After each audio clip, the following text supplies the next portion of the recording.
고린도전서 10장입니다. 10장 11절, 12절, 13절. 고린도전서 10장 11절에서 13절까지입니다. 여러분, 오늘 여러분들 마지막 같이 모여서 예배 드리시는 거죠? 뭐 교회가 이제 흩어지시는 건데 정상적인 겁니다. 흩어지는 게. 오늘 마지막이라서 이제 막 시끄럽게 하지 말아달라 그래갖고 밑에서 우리가 마지막 인프레션으로 해서 잘 전도하시고, 우리가 저희도 또 언제 볼지 모르니 저희도 마지막 보는 거라 생각하고 말씀을 나누겠습니다. 자, 피셨나요? 예, 10장 11절 제가 읽겠습니다. 눈으로 따라와 주세요. 저희에게 당한 이런 일이 거울이 되고 또한 말세를 만난 우리의 경계로 기록하였느니라. 그런즉 선줄로 생각하는 자는 넘어질까 조심하라. 사람이 감당할 시험 받기는 너희에게 당한 것이 없나니 오직 하나님은 미쁘사 너희가 감당치 못하는 시험 당함을 허락지 아니하시고 시험 당할 쯤에 또한 피할 길을 내사 너희로 능히 감당하게 하시느니라. 14절 추가적으로 읽겠습니다. 그런즉 내 사랑하는 자들아 우상 숭배하는 일을 피하라. 아멘. 아멘. 여러분, 이스라엘은요 참 뭐라고 표현할까요? 이스라엘 사람들을 만나서 하나님을 섬긴다고 하는 유대교인들을 만나서 얘기해보다가 제가 되게 짠하고 가슴 아프 그런 마음이 든 적이 있었어요. 왜 그랬냐면 이들이 이제 말씀에 기록된 대로 이걸 지키겠다고 막 하는데 제가 물어봤습니다. 그 유대교인들 아시죠? 그 검은 옷 입고 왜 하는지 이 의미를 아냐고 물어봤더니 모른대요. 그냥 한대요.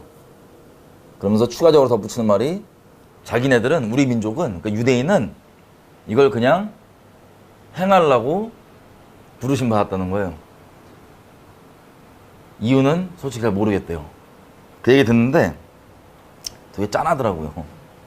여러분, 이스라엘은 그 자체가 국가로서 하나님의 살아있는 증거입니다. 근데 어떤 하나님이냐?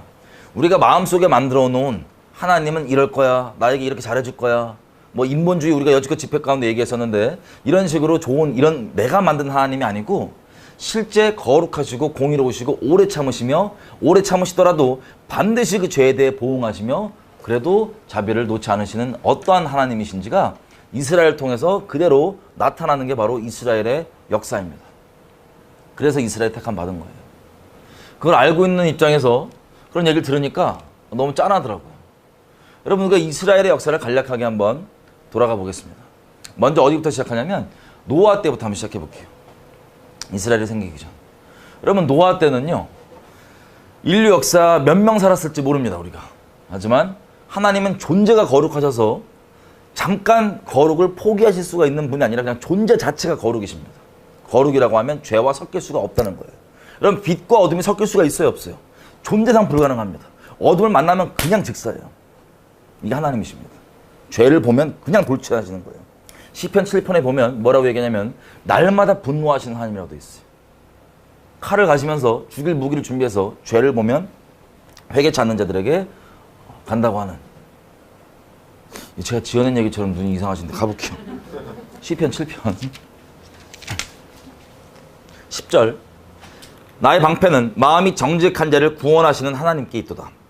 하나님은 의로우신 재판장이시며 매일 분노하시는 하나님이시로다. 사람이 회개치 아니하면 저가 그 칼을 가르시며 그 활을 이미 당겨 예비하셨도다. 죽일 기례를 사륙하는 기계를 또한 예비하시며 그 만든 화살은 화전이로다.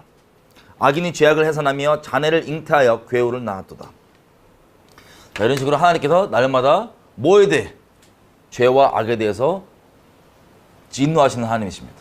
회개치 않은 것에 대해서 이미 그 공의가 장전이 되어 있습니다. 어제 우리가 지옥 얘기도 했었죠. 그게 장전이 되어 있는 그런 하나님이신데, 이분이 그래서 잠깐 자기가 거룩을 포기할 수 있는 분이 아니라 존재가 거룩하셔서 이와 마찬가지인 겁니다. 빛과 어둠이 섞일 수가 없듯이. 그래서 인류 역사에 노아의 때를 돌아보면 몇 명일지 모르겠지만 전 인류 중에 8명 빼놓고 전부 다 지옥 갔습니다. 전부 다. 우리가 이렇게 생각할 수 있어요. 에이, 우리 기준에 설마 다 그러겠냐. 설마 다 죽이시겠냐. 하나님은 다 죽이는 걸 원치 않고 모두 다 사는 걸 원하세요. 하지만 그 선택은 우리가 하는 겁니다. 그렇게 우리가 봤던 것처럼 에녹과 노아 집안을 통하여서 제발 하나님께 돌아오라고 얘기를 해도 자기의 완악한 생각과 악독함으로 그 죄를 돌이키지 않고 하나님께 함부로 대하다가 모든 인류가 시집가고 장가가고 먹고 살고 온갖 자기 생각대로 죄악 가운데 빠져 있다가 방주 문이 닫히고 그 다음에 한 번도 경험해보지 못한 노아가 방주에 대해서 그렇게 얘기하고 홍수에 대해 심판 얘기했을 때 다 비웃었어요. 저 미쳤구나 저거. 다 놀고 우리끼리 그냥 살면 되는데 저건 뭔 놈이 예수 믿는다고 맨날 저렇게 미련하게 살고. 그리고 한 번도 창세기에 보면은 기본적으로 우리가 인식하기로 말씀 그대로 보면 비가 온 적이 없습니다. 창세기 1장에 보면 1장 2장 그 창조 기록들을 쭉 보면 땅에서 이게 나와서 적셨다고 돼 있어요. 가봐요. 의심이 많으신 분들이 많아갖고 2장에 보면 6절 이렇게 돼 있습니다. 5절부터 읽어볼게요. 여호와 하나님이 땅에 비를 내리지 아니하셨고 경작할 사람도 없었으므로 들에는 초목이 아직 없었고 밭에는 채소가 나지 아니하였으며 안개만 땅에서 올라와 온 지면을 적셨더라. 비가 내려서 이 산물을 자라게 하는 게 아니라 땅에서 이게 나와서 자라겠습니다. 그리고 노아의 홍수 전까지는 우리 잘 아는 대로 인구가 한 900살 넘게 돼 있죠. 왜 그러냐면 기본적으로 하늘의 궁창과 물막이 있어서 다 따스하게 우리가 잘 살 수 있게 원적외선 다 커버되고 이렇게 살 수 있었다고 보고 있습니다. 우리가. 근데 그게 언제 깨졌냐? 그때 살고 있을 때는 900살 넘게 이렇게 살던 인류가 홍수가 나고 뭐가 났나니까 다 비웃은 거예요. 말이 되는 소리나 하고 있으라고. 그리고 멋대로 음란함 가운데 살고 있다가 하나님의 때가, 하나님의 오래 참으시다가 그 때가 이름에 하늘이 이 방주의 문이 닫히고 하늘의 이 궁창이 깨지고 땅의 기품들이 터지면서 그랜드 캐년 같은 데도 확인할 수 있는 그 어마어마한 한 번도 경험하지 못한 전 인류 다 삼켜버렸던 홍수가 시작이 됐던 겁니다. 그때 방주에 들어가고자 아무리 해도 그럴 수가 없었을 거예요. 자, 이렇게 하나님의 공의는 자비로우시지만 이분은 존재가 거룩하시기 때문에 공의는 반드시 이루어집니다. 자, 노아의 방주에서 살아남은 그 8명 식구 빼놓고는 나머지 전 인류가 다 지옥에 떨어졌습니다. 하나님이 나쁘셔서 보내신 게 아니에요. 그건 우리 생각이고 하나님이 계속해서 양심만 안 속이면 하나님 모르는 사람도 죄는 죄인 것을 압니다. 양심이 화인 맞기 전까지는. 근데 주님이 자비로우셔서 제발 돌이키라고 얘기를 해주고 책망을 해주는데 본인들의 자유의지의 결정으로 까불면서 하나님께 돌아오지 않았기 때문에 본인들의 결정에 의해 지옥에 떨어지게 된 겁니다. 창세기 6장에 보면 하나님 뭐라고 얘기하시냐? 이렇게 얘기하십니다. 5절부터 6장 5절부터 여호와께서 사람의 죄악이 세상에 꽉 차 있음과 그 마음의 생각의 모든 계획이 항상 악할 뿐임을 보시고 땅 위에 사람 지으셨음을 함탄하사 마음에 근심하시고. 하나님께서 우리가 얘기했던 것처럼 영원토록 우리를 사랑하려고 지으셨는데 모든 생각과 계획이 교만하고 악독하고 하나님 대적하는 그런 죄악 가운데 머물러 있어서 하나님이 그 마음을 훤히 보시는데 너무 슬프신 거예요. 왜? 거룩하여서 죄를 심판할 수밖에 없는데 이들이 끝까지 하나님을 거절하고 있는 상태.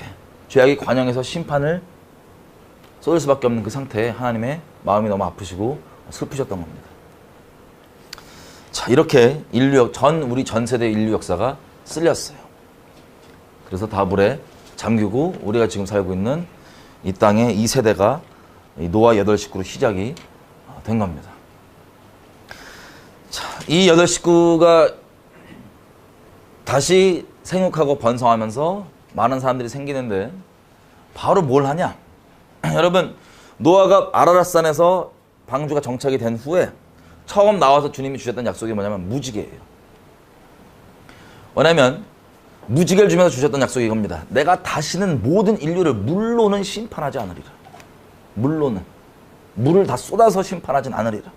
왜 그러냐면 여러분, 노아가 그 5개월 동안 방주 안에 있으면서 어떤 마음이 들었겠어요? 우리가 노아 식구라면 무슨 마음이 들겠어요? 나 평생 동안 내가 복음 전하고 그랬는데 무시하고 멸치하던 사람들 다 죽어나가니까는 쌤통이다 이런 마음이 들겠어요? 절대 아닙니다. 하나님에 대한 경외함과 그리고 그 영혼들을 보면서 우리가 말로 설명하기 힘든 복잡한 마음이 그 10년 가운데 있었을 거예요. 그리고 하나님을 두려워함도 컸었을 거예요. 왜? 진짜 말씀하신 그대로 전 인류를 다 이 거룩함에 대한 충격. 진리는 다수결에 있지 않아요. 많은 사람이 동의하냐 동의하냐가 중요하지 않아요. 세상이 뭐라고 보냐가 중요한 게 아니에요. 하나님이 뭐라고 보시냐가 중요한데 이분 말씀하신 대로 두렵게 진짜 다 죽은 겁니다. 자기 주변에 이웃이었던 사람들까지 포함해서. 자기 며느리들의 그 집안들, 사돈 집안들 다 포함해서 다. 그것도 처음 경례법원은 하늘에 뚝뚝이 터지고 이 물난리가 나면서. 그렇기 때문에 두려움이 컸겠죠. 그래서 하나님이 처음 주셨던 약속이 뭐냐면 무지개로 내가 다시는 물론을 심판하지 아니하리라. 그런데 레위기 18장 한번 가보겠습니다. 하나님은 영원토록 변치 아니하시는 분이시거든요. 이분의 기준도 동일하십니다. 그래서 이분을 신뢰할 수 있는 거예요. 여기 보면 성도덕에 대한 규례가 나옵니다. 기본적으로. 자, 6절부터 뭐라고 얘기하냐면 자, 근친상간 하지 말라부터 시작합니다. 그래서 온갖 근친상간들 내용들부터 시작해서 뭐까지 나오냐면 20절에 가면 간통하는 것, 간음하는 것. 그리고 21절에는 자기 유익을 위해서 자기 자식을 우상 귀신에게 제물로 바쳐 태워 죽이는 것, 자기 자식을. 그리고 22절은 동성욕짓 하는 것. 동성끼리 성욕이 부릴 듯 일듯함에 동성욕짓 하는 것. 그 다음에 23절은 짐승과 수간하는 것. 짐승과 성교하는 미친 수간하는 짓까지 얘기를 하면서 24절 너희는 이 모든 일로 스스로를 더럽히지 말아라. 내가 너희 앞에 쫓아내는 이 족속들이 이 모든 일로 인하여 더러워졌고 그 땅도 더러워졌으므로 내가 그 악을 인하여 벌하고 그 땅도 스스로 그 거민을 토하여 내느니라. 가나안 땅에 이스라엘 백성이 들어가기 전에 주님께서 하시는 말씀입니다.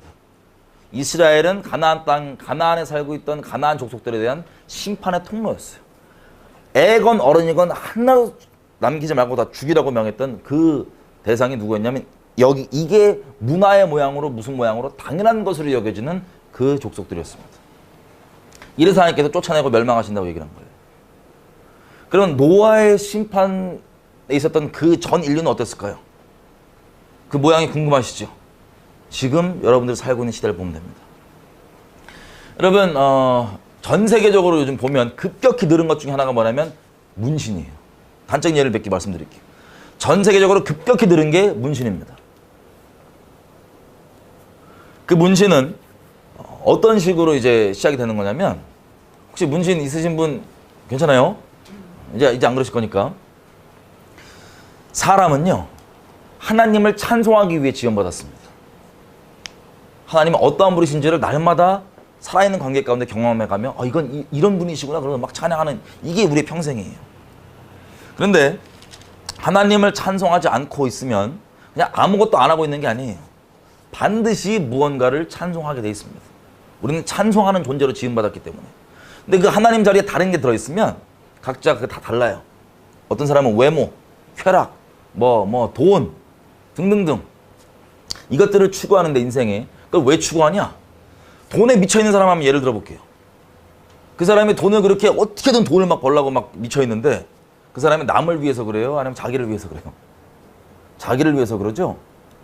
이걸 좀 더 자세히 보면 그 돈을 그렇게 악착같이 추구하는 이유가 이 돈범을 통하여서 다른 사람이 나를 무시하지 못하게, 더 구체적으로 얘기하면 무시하지 못하는 정도가 아니고 다른 사람이 나를 이걸 통해서 우러러보고 흠모하게 만들기 위한 겁니다. 내가 왜 유명해지고 싶냐? 내가 왜 외모를 그렇게 뛰어나게 가꾸고 싶냐? 다른 사람이 이걸 통해서 나를 우러러보게 만들고 하고 싶은 거예요. 결국의 목적은 그게 무엇을 추구하든 간에 사람마다 차이는 있을 수 있지만 다시 얘기하면 하나님을 찬송하려고 지음받은 이 사람의 존재가 하나님을 찬송하지 않으면 그냥 중립 상태에 있는 게 아니라 어떤 거든 도구로 삼아서 그걸 통해서 나를 찬송하는 겁니다. 나를 다른 사람 마음에서 높이게 만들고 그게 꼭 이성이 아닐지라도 같은 동성일지라도 그 존재가 나를 마음으로 흠모하게 만들고 싶어하는 그것이 바로 사람의 죄성의 본질이에요. 자, 이것을 뭐라고 얘기하면 다른 사람의 마음을 하나님께 돌리는 게 아니라 나에게 돌리는 거기 때문에 이건 음란함인 겁니다. 영적으로. 이 음란함, 이게 죄성의 본질이에요. 그게 하나님 외에 내가 악자까지 추구하고 싶어 하시는 사람들의 각각 갖고 있는 근본적인 이유이고 원인인 겁니다. 자, 그래서 아담도 처음 죄를 지었을 때 처음 했던 게 기록되어 있긴 뭐라고 되어 있어요. 무화과, 원래 빨가벗고 살았는데 무화과 나무 잎으로 옷을 지어 입었죠. 자, 자기의 벌거벗음, 자기의 적나라한 죄된 모습 그대로를 가리기 위해서 옷을 입은 겁니다. 제가 우스갯소리지만 진심으로 얘기하는 건데 패션 있죠. 패션. 패션이 죄인됨에 나오게 되는 첫 번째 열매예요. 패션. 근데 단순히 가리는 데서 그치지 않습니다. 가리는 게 아니라 아까 얘기했던 것처럼 하나님을 찬송하지 않는 자리에 있으니까 패션을 통해서 뭘 하냐? 나를 다른 사람에게 어필하겠다는 거예요. 패션을 통해서. 근데 패션이 단순히 옷만 있으면 참 좋겠는데 거기를 그치지 않아요. 여러분 이 원주민들 있죠. 막 그 문신 엄청 하고 이게 막 여기 뚫고 저기 뚫고 막 있는 그 원시적으로 아주 본능적으로 사시는 분들. 이런 분들을 보면 우리가 되게 미개하게 보잖아요. 미개한 게 아니에요. 우리가 더 미개해요. 미개하게 보는 그것을 우리가 사실은 그대로 따라가고 있는 겁니다.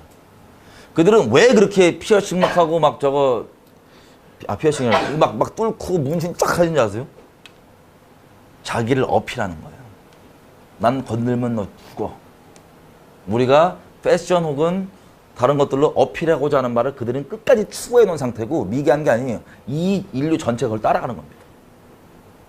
처음에 문신한 거 보면 처음부터 세게 하시는 분도 가끔씩 있지만 처음에 이만큼 딱 해요. 그러고 있다가 옆에 더 큰 거 있으면 확장. 조금 있다가 확장. 확장. 피어싱도 처음에는 살짝. 여기. 그 다음에는 탁탁탁탁탁. 소. 자. 이게 왜 그러냐면요. 나 어필이에요. 나를 찬송하면 나에 대한 어필. 이게 정도의 차이가 다 있는데, 여러분, 제가 옛날에 그, 아포칼립토라는 영화가 있어요. 그, 멜 깁슨이 만든 극사실주의, 초현실주의라는 영화로 이렇게 있는 그대로 그때 멸망하기 직전에 남미에 있던 문명을 그대로 고증을 살려갖고 담은 거예요. 그 영화 혹시 보신 분 있으세요? 아포칼립토? 아, 적나라합니다. 그냥 막 이거 해갖고, 이렇게 막 문신을 한 애들이 실제 인신제사를 드렸거든요. 심장 꺼내갖고 사람들 앞에서 드리고 막 저 사람 죽이고 그리고 데리고 가서 폭력으로 데리고 가고 노예 삼고 했던 그게 실제 그때 실제 문화예요. 역사적으로 그 문화가 어떻게 멸망당하냐? 걔는 점성술도 있고 엄청 뛰어나 달력도 그렇고 그런 우리가 생각하는 미개한 그런 게 아니에요. 오히려 우리보다 훨씬 뛰어난 부분도 있을 수 있습니다. 아직 발견되지 않을 수 있어요. 왜냐하면 그 달력부터 시작해서 웬만한 이 돌아가는 것들을 지금도 적용할 수 있는 수준이에요. 그리고 그들이 지은 피라미드 같은 뭐 이런 것들, 건축 등등. 자, 근데 그들은 복장 보면 우리 기준으로 미개해 보이지만 아니에요. 우리가 그걸 지금 따라가고 있습니다. 그들이 그렇게 자기 유익을 위해서 사람 죽이고 인신제사를 드리고 있는 그 상태에서 실제 역사의 멸망은 유럽에서 그냥 개척으로 왔다가 유럽 애들이 죽인 숫자는 얼마 안 되고요. 왜 멸망당했냐? 유럽인들을 통해서 왔던 전염병 때문에 거의 몰살당한 거예요. 그들이 갖고 있던 전염병으로 인해서 이게 퍼져갖고 몰살이 됐습니다. 그렇게 문명이 망했습니다. 이걸 누가 주관할까요? 하나님이 주관하십니다. 여러분, 예수님이 얘기하시기를 예수님 다시 오실 때는 인류가 노아의 때와 같다고 얘기하셨어요. 왜 그러냐? 노아의 때가 지금 여러분 보시는 왜 문신이 늘어나고 왜 피어싱 점점하고 그렇게 가냐?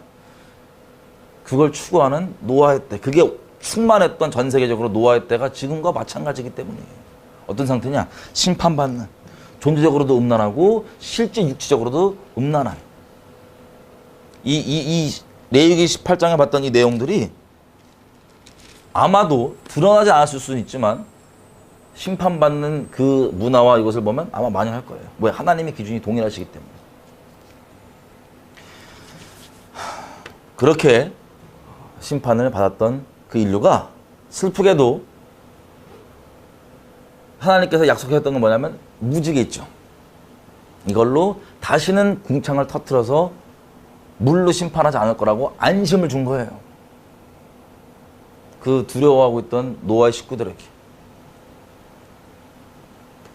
근데 여러분, 무지개는 무슨 상징이냐면 하나님의 그 자비의 상징입니다. 약속. 다시는 물로는 멸망시키지 않겠다고 하는. 여러분, 제가 묻겠습니다. 우리가 아까 레위기에서 읽었던 이 내용들 중에 두드러지게 볼 수 있는 부분. 동성욕. 동성욕자들의 심벌이 뭐죠? 조금 다르지만 무지개예요. 왜 그런 줄 아세요? 사탄이 하나님을 대놓고 조롱하는 겁니다. 그 모양이 지금 심판받는 그 기준의 모양과 똑같죠?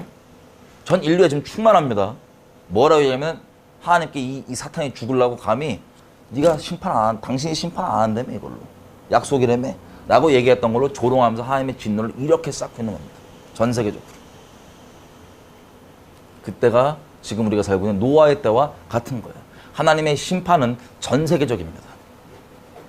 그렇게 단편적으로 우리가 아까 남미를 얘기했지만 그 멸망당하는 그곳, 그 사람들이 그렇게 서로 산에 중내에 막 쫓기고, 그 영화에서 보면 산에 중내 쫓기고 자기네 딴은 정말 심각한 내용으로 막 가족 살려야 되고 가족 어디 숨겨놓고 이러고 살지만 영화 마지막 장면에 보면은 쫓는 자와 쫓기는 자가 둘 다 바다에서 깜짝 놀래요.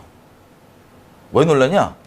배에서 유럽 사람들이 십자가를 딱 들고 딱 들어오는 장면으로 영화가 마무리가 됩니다. 제가 그거 보고 충격을 받았어요. 왜냐하면 영화를 보기 전에 하나님께서 이걸 잘 유심히 보라 그러더라고요. 이걸 통해서 하나님께서 인류 역사를 어떻게 동일한 방식으로 대하셨는지, 그리고 주님이 얼마나 가까운지에 대해서 두려운 마음으로 알게 됐었습니다. 여러분, 지금 이 시대가, 여러분이 살고 있는 시대가 여러분들이 인정하건 인정하지 않건 그 동일한 시대에 살고 있는 겁니다. 해 아래에 새 것이 없습니다. 이미 있었던 일들이. 그걸 통해서 우리는 뭘 배워야 되냐? 하나님을 경외하는 법을 배워야 돼. 그 실수를 답습하지 말라는 거예요, 하나님께서.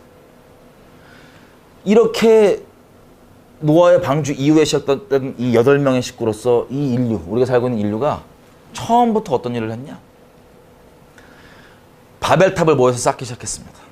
바벨탑을 왜 쌓았냐? 여러 가지 이유가 있겠지만 근본적인 이유 하나. 여러분, 죄성은 뭐냐? 하나님 말 못 믿겠다 이거야. 그 악독한 마음. 세상에 뿌려진 온갖 잡소리들은 다 믿고 마음속에 들이고 있으면서 하나님 말씀은 못 믿겠다고 하는 악독한 죄성, 본질, 지옥 갈 마음. 하나님 지금 뭐랬어요? 무지개로 다시는 심판하지 않겠다 그랬는데 마음속에 그걸 안 믿으면 어떤 마음이 들어요? 또 우리 죽으면 어떡하라고? 그걸 누가 믿어? 어떻게 믿어? 만약에 물로 터뜨리고 그래도 우리가 살아남을 수 있게 해보자 라고 바벨탑을 높게 쌓는 거예요. 인류가 다 모여서. 자, 그렇게 모여서 이 반역을 하나님께 반역하는 목적으로 온 인류가 연합을 한 채로 한 마음으로 가는 것. 이걸 보고 하나님이 너무 가슴이 아프셔서 인류를 오래 참으시다가 멸망시킨 직후인데 바로 또 이러니까 어떻게 됩니까? 그제서 하나님께서 언어를 흩으신 거예요. 그리고 부르셨던 게 아브라함입니다. 아브라함을 통하여서 이스라엘 민족이 생기는데, 여러분, 이스라엘 민족의 시작을 민족적 단위로 시작을 얘기해보면 모세가 출애굽을 시켰던 이 이스라엘 민족입니다. 애굽에서 나오겠다. 그래서 시내산에서 언약을 맺고 이스라엘 국가, 민족이 시작이 본격적으로 됐습니다. 그런데 이것을 시작하자마자 우리가 여지껏 얘기했던 것처럼 이스라엘과 하나님이 언약을 맺었어요. 시내산에서. 그러면 내가 너를 목숨 다해 사랑하겠다고 맹세를 한 거예요. 하나님 입장에서도 내가 너를 사랑하길 멈추면 난 죽어버리겠다. 너를 있는 그대로 목숨 다해 사랑하겠다고 하는 이 맹세를 이스라엘과 맺은 거예요. 이게 결혼입니다. 결혼의 의미. 지금은 많이 퇴색됐지만 세상에서. 이 결혼을 하자마자 여러분 기억나시는지 모르겠지만 이스라엘은 금송아지 만들었어요. 하나님이 애굽에서 나올 때 금과 은 다 하나님 거예요. 이분이 돈이 부족하고 재물이 부족해서 뭐 헌금 내라 뭐라 이러는 치졸한 분이 아니십니다. 이분은 전능하신 분이세요. 금과 은도 다 이분 거예요. 이분이 나오는 이 출애굽할 때 약속하신 대로 아브라함에게 창세기 15장에 약속하신 대로 금과 은을 그 손에 쥐어줍니다. 그래서 그거를 거저 얻고 나오게 된 거예요. 노예였던 신분에서 이스라엘이. 그러면 감사한 거예요, 안 감사한 거예요? 감사하겠죠? 나오는데 이걸 금과 은을 들고 광야에서 어디다가 쓸 거예요? 여러분, 하나님이 없으면 재물이건 뭐든 아무 소용과 의미가 없는 겁니다. 우리 인생 가운데. 이걸 들고 나와서 그 재물조차도 원래는 어떤 의미냐? 언약을 맺고 여러분 하나님과 이제 결혼을 했기 때문에 신방을 차릴 거 아니에요. 신방을 차릴 때 하나님이 명하시는 게 이겁니다. 그 재물로 다 내, 이게 아니에요. 자원하는 자발적인 마음에 드는 사람들은 그 자발적인 마음으로 이 신방을 짓기 위해서, 성막을 짓기 위해서 그걸 내라 그래요. 여러분, 사람 마음이 어디에 들어있냐? 우리가 시간 남을 때 내가 시간을 어디 쓰는지 보면 내 중심이 확인돼요.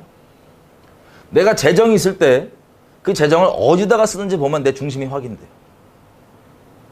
내 중심에 정말 뭐가 있는지, 어떤 게 내 주인인지. 내 마음, 재물이 있는 그곳에 내 마음이 있습니다. 자, 이 재물을 주신 이유는 하나님 건데 우리에게 맡기신 이유는 신방을 지을 때 자발적인 마음으로 하나님을 사랑하는 마음으로 같이 신방을 짓자고 하는 기꺼이 내어놓는 이 마음을 원하시는 거예요. 그 재물이 필요해서가 아니고. 그래서 맡겨놓은 건데 이 결혼식을 하자마자 뭐 했습니까, 이스라엘이? 그 맡겨놓은, 마음 나누자고 맡겨놨던 그 재능 혹은 그 재물들을 가지고 잠깐 자기를 인도했던 사람이 안 보이니까. 그럼 지금 제가 드리는 말씀 짧게 드리지만 다 하나씩 돌아보면 생각해 보십시오. 자기를 인도했던 모세가 인도한 게 아니에요. 전능하신 하나님이 모세를 통로 삼아서 인도하신 겁니다. 근데 이들 눈에는, 하나님은 눈에 안 보이고 모세는 눈에 보였는데 모세가 하나님 앞에 이 결혼 생활이 어떻게 해야 될지를 40일 동안 가서 이것을 받아오는 동안에 눈에 안 보이니까 이들이 사람 눈에 안 보인다고 바로 뭐라고 얘기하냐? 아론한테 따집니다. 우리를 애굽에서 건지는 하나님을 만들어내라. 왜? 여지껏 다른 것들 보니까 뭔가 뭐 화려하고 뭐가 이렇게 막 신상들이 막 있잖아요. 애굽에서도 보면. 만들어내라. 어딨냐? 눈에 안 보인다. 당장. 그랬더니 아론이 제사장임에도 불구하고, 제사장은 뭐예요? 하나님과 사람 사이에 이걸 중재하고 통로 역할을 잘해주는 게 제사장인데, 제사장임에도 불구하고 미친 소리 하지 마라 이렇게 얘기해야 되는데 뭐라고 얘기하냐면, 그럼 그 금을 좀 갖고 와봐라. 그렇게 얘기해서 금을 갖고 와서 간만에 기술을 좀 부렸습니다. 잘 요걸 해갖고 금송아지 딱 만들어 놓고 뭐라고 선포해 주냐? 이게 너희를 애굽에서 건져낸 여호와라고 금송아지 이름을 딱 붙였어요. 여러분, 우리가 하나님이라고 아무리 하나님 하는 이름 불러도 저 여러분 마음속에 만든 하나님은, 성경과 다른 그 하나님은 가짜 금송아지예요. 가짜 금송아지. 어떻게 쉽게 이해하면 되냐? 하나님 믿으면 잘 돼야 될 거 아니야. 세상적으로. 하나님 믿으면 돈 벌어야 될 거 아니야. 왜 믿는데 돈 못 벌어? 왜 믿는데 맨날 돈 어려워? 왜 믿는데 세상적으로 형통하지 못해? 이거 다 금송아지예요. 여러분 하나님 이름 부르지. 여러분 마음속에 하나님은 이래야 된다고 하는 여러분이 만든 금송아지 여호와입니다. 자, 그래서 이것을 누가 또 조장해 주냐면 제사장이 조장해 주는 거예요. 아론이라고 하는 제사장이. 모세가 내려와서 하나님 주신 돌판으로 그 금송아지 깨버린 다음에 많은 수가 죽습니다. 하나님 심판으로. 그리고 아론을 책망을 해요. 어떻게 책망했냐? 신명기에 보면 아론을 하나님이 심판으로 죽이시려는 걸 중보로 막아서고 모세가 책망합니다. 그런데 아론이 하는 말이 이거예요. 백성이 무서워서, 사람이 무서워서, 제사장인데 이 사람들이 무서워서, 그리고 상황상 어쩔 수 없이 그랬다는 거예요. 상황상. 금을 던졌더니 자동으로 금송아지가 뿅 나왔대. 금을 불에 던졌더니 이거야말로 기적이죠. 금을 그냥 무서워서 쟤네가 너무 푸시해갖고 막 이거 사람들이 많으니까 쫄아갖고 내가 금을 던졌더니 금이 나왔다고. 이 배도 예수님 오실 때까지 반복됩니다. 이 하나님이 아닌 것을 자기 마음에 원하는 바를 하나님 이름 붙여놓고, 그것도 하나님이 주신 재능과 하나님 주신 재정과 그 하나님이 주신 수많은 것들을 가지고 하나님 아닌 다른 걸 숭배할 수 있다 없다? 그러고 있는 거예요. 언제까지? 예수님 오실 때까지 반복됩니다. 세상 사람들이요? 아니요. 하나님을 섬긴다고 하는 사람들. 하나님이 언약 맺어준 그 사람들이 그러는 거예요. 하나님의 백성들. 슬프게도. 이게 이스라엘의 하나님과의 관계의 첫 시작입니다. 이 애굽에서 가는데 여러분 평생 가운데 먹고 사는 걱정 안 하면 좋은 거예요, 나쁜 거예요? 좋은 거죠? 하늘에서 만나가 맨날 떨어진다 생각하면 좋으세요, 안 좋으세요? 얼마나 좋아. 말은 그래요. 여러분 내비게이션 이거 새로운 거 아니에요. 광야에서 있을 때 하나님이 구름이 되어주십니다. 그래서 서늘하게 만들어주고 그 햇볕 가려주면서 어디로 갈지 구름이 낮에 인도하고, 그리고 밤에는 오슬오슬 하거든요. 불기둥이 되셔갖고 어디로 가는지 인도해 줍니다. 여러분 에어컨 뭐 선선한 선풍기 날로 완벽하진 않을 거예요. 친히 그렇게 되어주셨어요. 내비게이션 어디로 갈지, 여러분 인생 어떻게 살지 막막하시죠? 하나님이 인도해 주신 대로 가면 됩니다. 이게 엄청 심플하고 좋은 것처럼 여겨져야 되는데 이스라엘 백성이 시작과 동시에 불만 난리 납니다. 며칠 전에 당장 자기 죽이려고 했던 애국 군대가 와서 죽이네 살리네 하고 죽기 직전까지 있다가 막다른 걸 먹어서 끝장났다고 원망에 원망을 다 쏟아부어요. 모세한테. 괜히 우리를 불러내갖고 그냥 하나님 모른 채로 살걸 괜히 불러내고 이 생고생 시키냐고, 지금 나 죽이려고 그러지 않냐고, 나 죽이려고 지금 이거 하나님 믿게 만들었냐고, 예수 믿게 만들었냐고 랑 똑같은 수준으로 우리 왜 애굽에서 노예로 냅두지 건져냈냐고 난리를 원망 하나님과 모세한테 하다가 막다른 골목에서 홍해를 갈라버리십니다. 무슨 뜻이냐? 하나님께는 불가능한 게 없어요.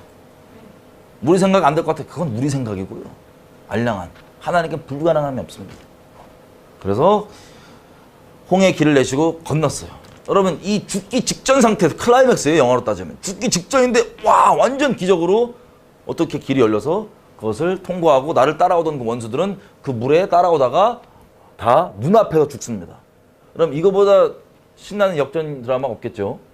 찬양하고 막 난리가 나요, 이스라엘 백성들이.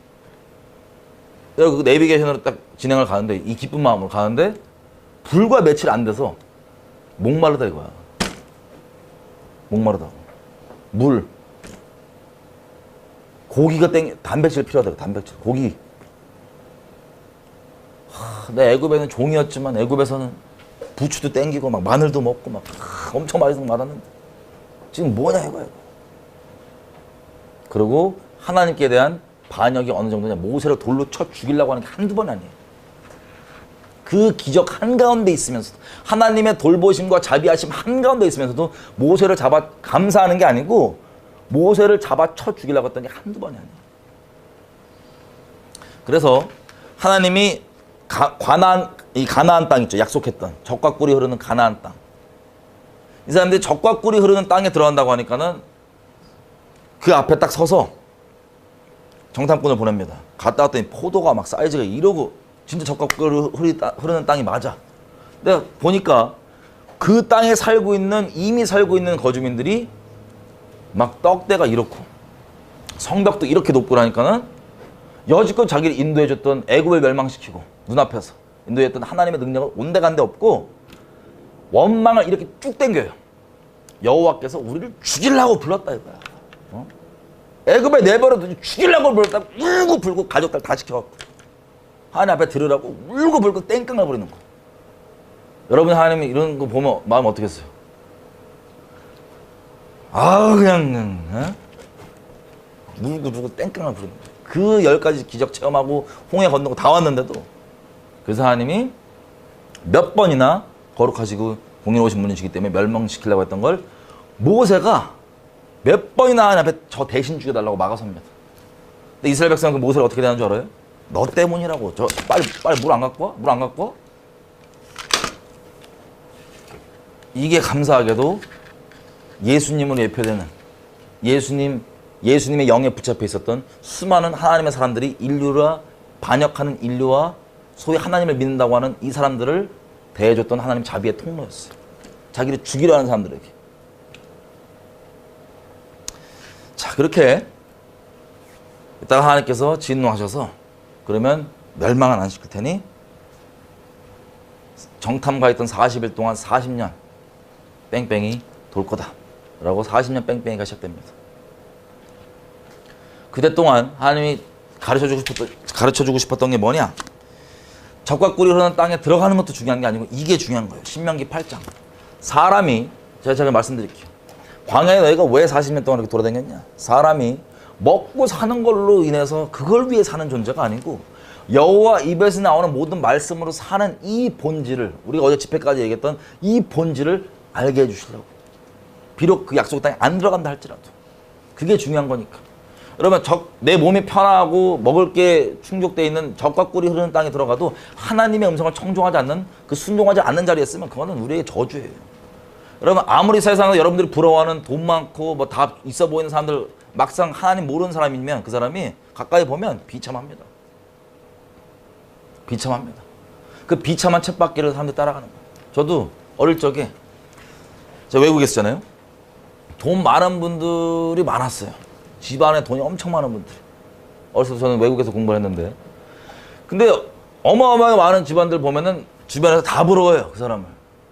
그래서 저 가까이서 이분과 교제를 해보니까 다른 사람은 이분을 화려하게 보고 엄청나게 부러워하는데 막상 이분은 설명할 수 없는 깊은 고독과 외로움 가운데 있어요. 저는 이제 예수님이 없기 때문이라는 걸 제가 알고 있죠. 마치 세상이 추구할 수 있는 모든 권력과 모든 부귀 영화 그리고 모든 쾌락을 다 누렸던 진시 황제 아세요? 옛날 중국에 진시 황제가 이 세상 사람들이 이것만 있으면 내가 될 거라고 생각했던 그 권력, 돈, 명성, 쾌락 다 있었습니다. 벗은 여자들이 자기 침대였어요. 진시 황제. 이걸 다 갖자마자 진시 황제가 뭐 하다가 미쳐 정신병 걸려 죽은 줄 아세요? 이걸 가져도 나에게는 영원한 생명이 없어갖고 이거 못 누린다 생각하고 미쳐갖고 빨리 불로장생초 찾아오라고 그러다가 정신병 걸려 죽었어요. 우리가 이 세상에서 하나님 없이 쫓고 이것만 있으면 되겠다고 생각했던 내 인생 거는 거 이미 진시 황제가 가져봤고 정신병 걸리는 그겁니다. 아무짝에 쓸모없는 영생이 없다면. 이 세상에 영원한 것은 하나님밖에 없으십니다. 그분을 우리에게 선물로 내어주신 게 예수님이에요. 그 헛된 것들 굳이 또 따라가 봐야겠어요? 그 광야 40년 또 꼭 가셔야 되겠어요? 그 악독한 마음 광야에서 품었던 모세에 대해서 그 마음 꼭 가지셔야 되겠어요? 그 하나님에 대한 감사가 아닌 원망 꼭 그렇게 가지셔야 되겠어요? 그러다가 그 첫 세대, 원망했던 첫 세대는 다 광야에서 멸망당해 죽고 그 자녀들만 약속의 땅에 들어갑니다. 약속의 땅에 들어갈 때 일단은 이 광야에 있었던 어린 세대는 마음에 어떤 결단을 했냐? 우리 부모 세대가 반역해서 이런 일을 겪었기 때문에 우리만큼은 진짜 절대로 그러지 않았지. 마음의 결심에 맹세를 하고 들어갔습니다. 하나님이 계속 신신당부했던 게 뭐냐면 너는 들어가면 저들과 타협하지 말고 언약하지 말라. 저들을 남겨두지 말아라. 왜?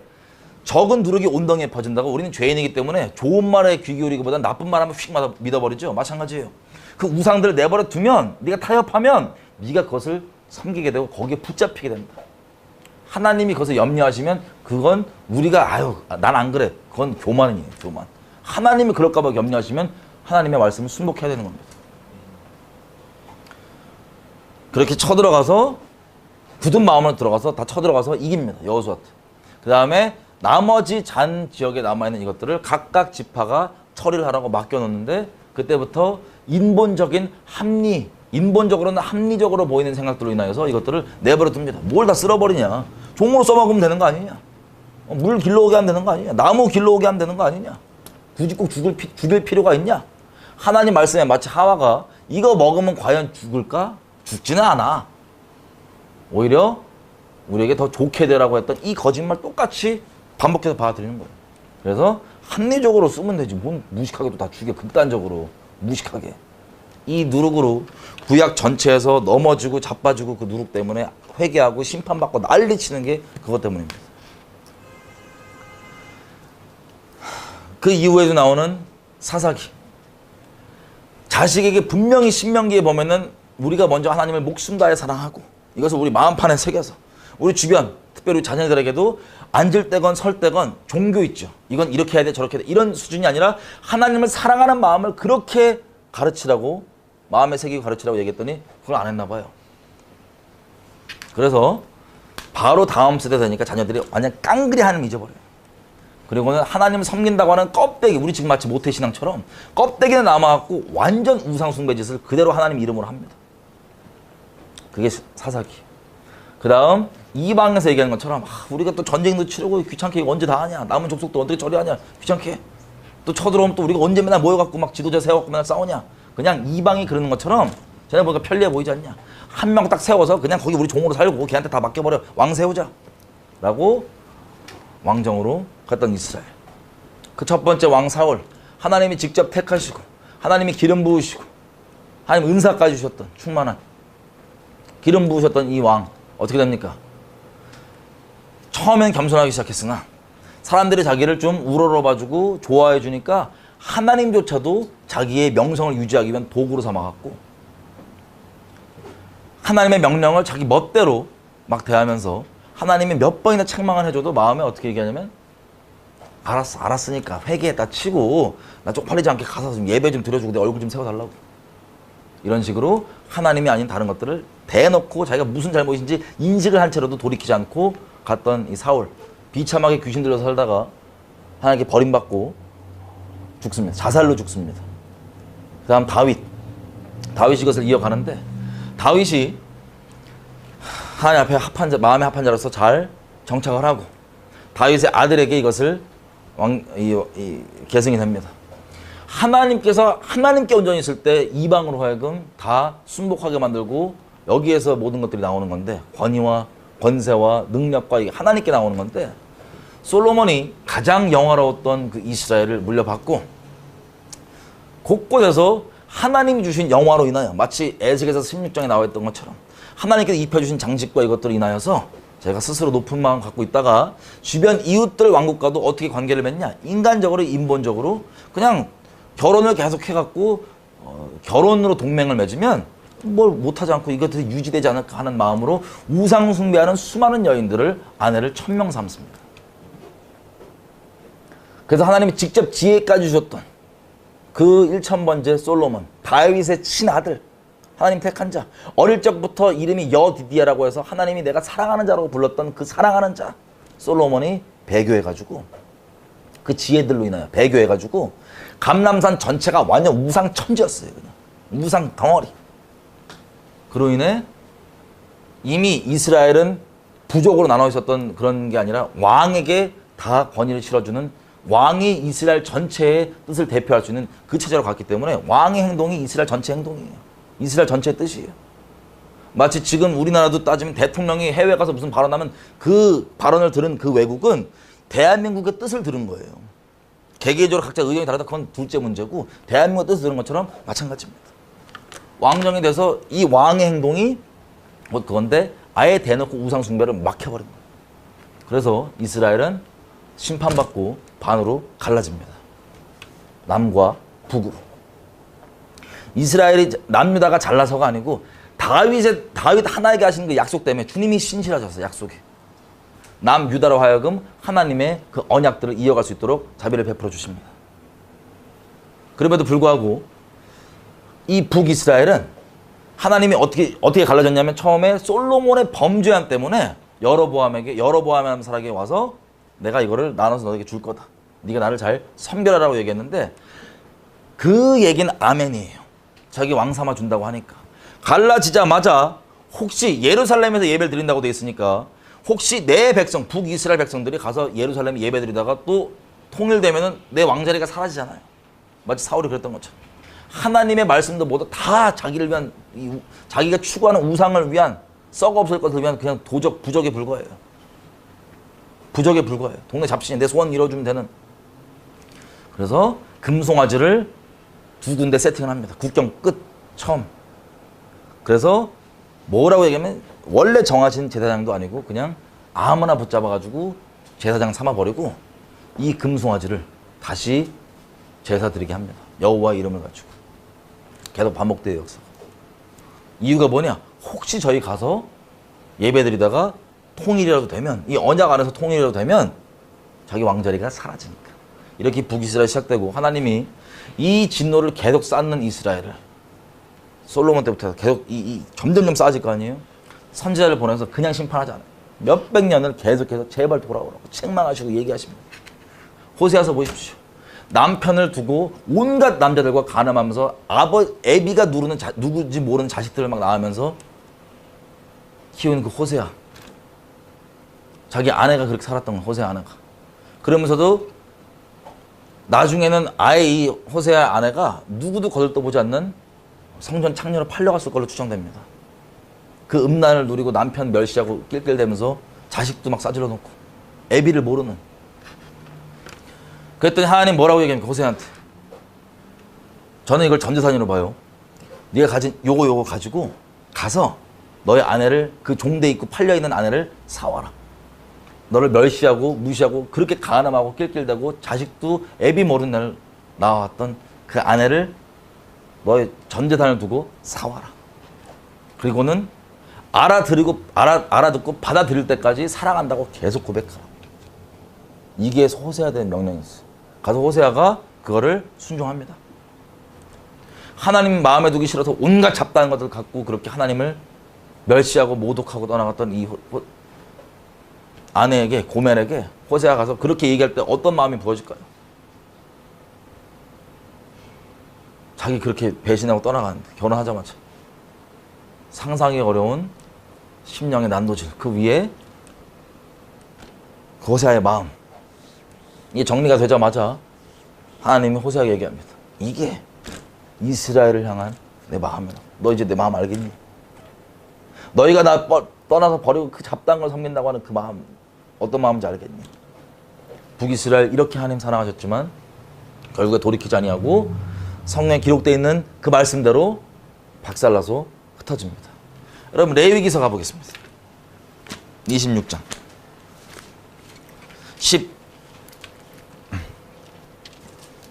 14절부터 여러분 하나님의 언약에는요 축복이 있고 저주가 있습니다. 축복은 잘 누리면 되는데 중요한 것은 저주를 한번 볼게요. 왜냐하면 저주는 받으면 큰일 나니까. 14절부터입니다.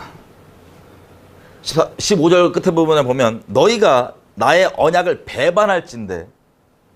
배반을 하면 어떻게 되냐. 16절 내가 이같이 너희에게 행하리니 곧 내가 너희에게 놀라운 재앙을 내려 폐병과 열병으로 눈이 어둡고 생명이 쇠약하게 할 것이요 너희의 파종은 너희가 심는 것들은 헛되고 너희의 대적이 그것을 먹을 것입니다. 이게 첫 번째 저주입니다. 열병, 폐병으로 생명이 쇠약하게 되고 눈이 어두워지고 그리고 우리가 수고하고 노력한 것들을 우리의 대적들이 가져가는 거예요. 이게 첫 번째 저주입니다.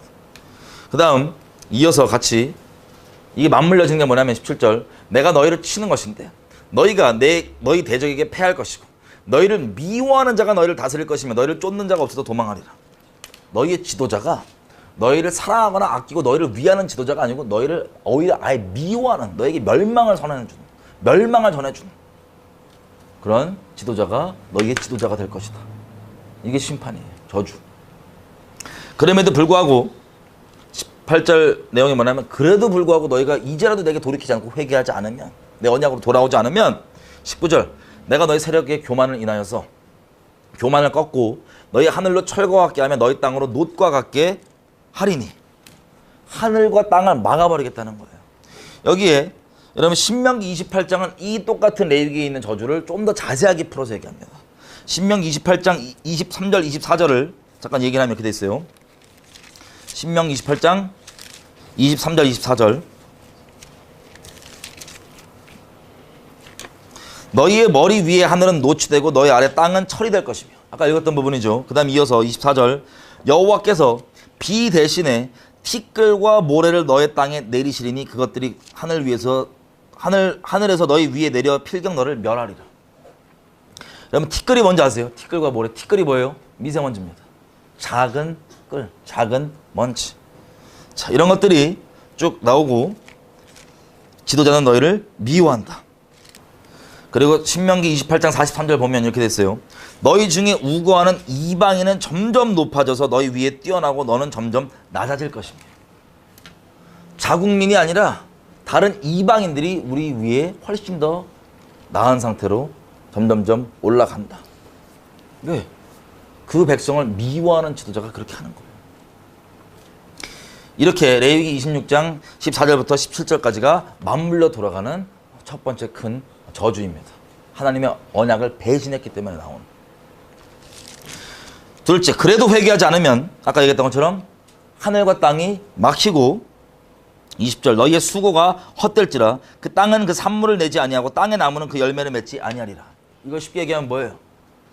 열심히 노력하고 뭐해도 소산이 나지가 않는 거예요. 결과가 나오지가 않는 거예요. 그리고 아까 봤던 것처럼 미세먼지까지 가득한. 그럼에도 불구하고 21절 회개하지 않으면 7배 더 이 재앙이 커집니다.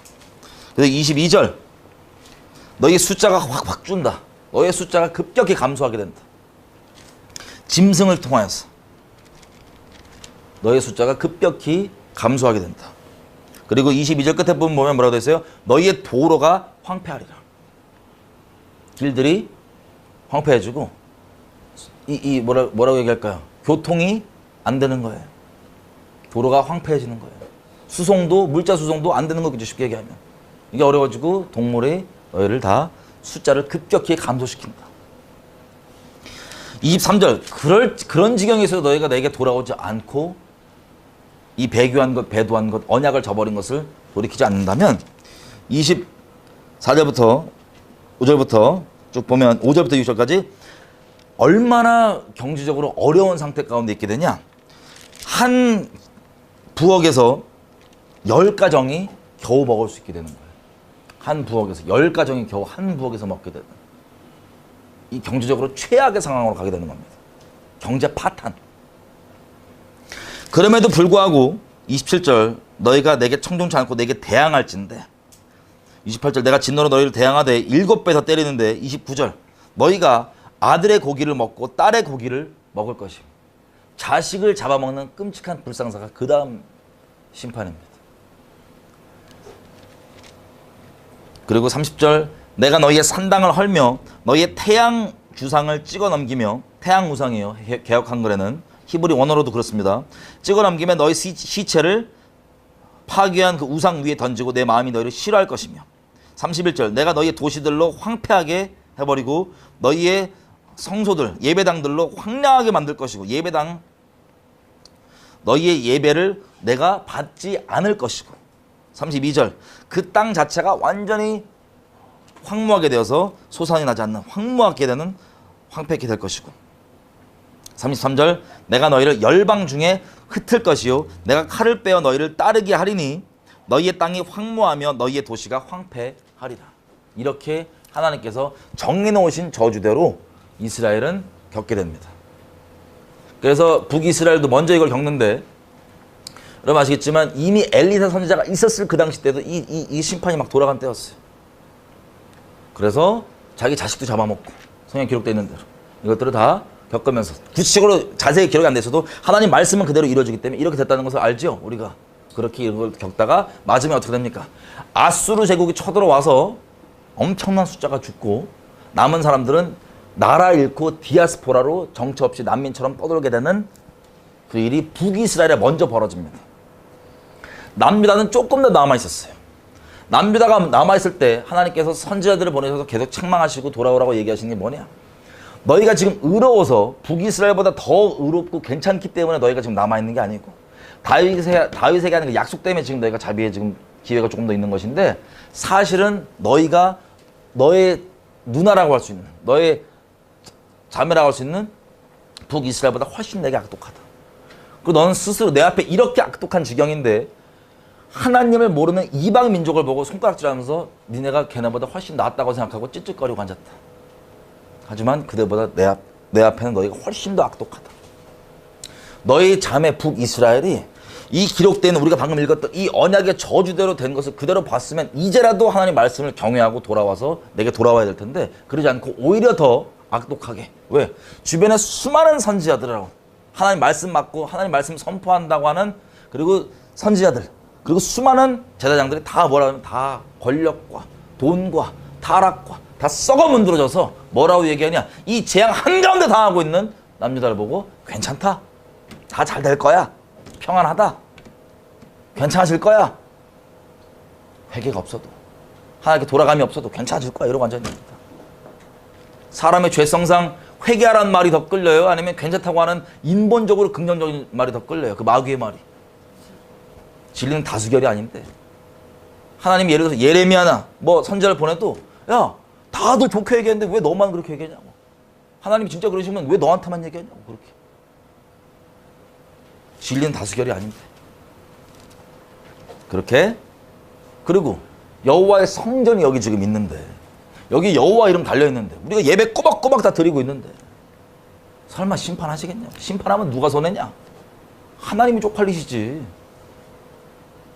우리 자기 백성이라며. 그러면서 하나님 앞에 아주 악독함을 저지르고 있는 그 모양. 그때 하나님 뭐라고 경고하시냐면 이렇게 얘기해요. 처음에 언약궤가 이스라엘 땅에 들어갔을 때 어디에 있었냐면 처음부터 예루살렘에 있지 않았어요. 실로에 있었습니다. 실로. 실로에서 이 언약궤를 맺던 이 제사장 집안이 홈리와 비나스, 그 예배 드리러 오는 섬기는 여자들 가지고 간음하고 그 재물을 갖고 오는 걸 함부로 하나님께 드리지 않고 막 멋대로 지멋대로 착복하고 난리치는 이 악독함 가운데 하나님이 몇 번이나 경고를 해주세요. 돌이키라. 안 돌이키면 내가 너희 가족이 너희 집안이 영원히 나를 섬길 거라고 내가 얘기했지만 그거 물러버릴 거다. 너희 자식도 죽어버릴 거다.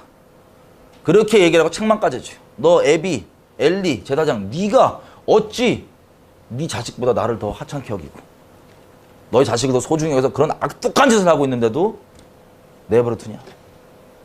책망까지 해줍니다. 사울과 마찬가지로 자기 죄가 뭔지 알아도 아유 뭐 어떻게 되겠지 이러고 있다가 몇 번 경고가 있었는데 어떻게 됩니까?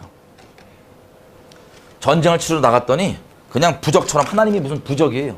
언약궤 들고 가면 되는 줄 알아. 그래서 들고 갔다가 하나님이 역겨우셔서 블레셋에게 이스라엘을 패하게 하시고 이스라엘을 언약궤로 예표된 하나님이 그냥 떠나십니다.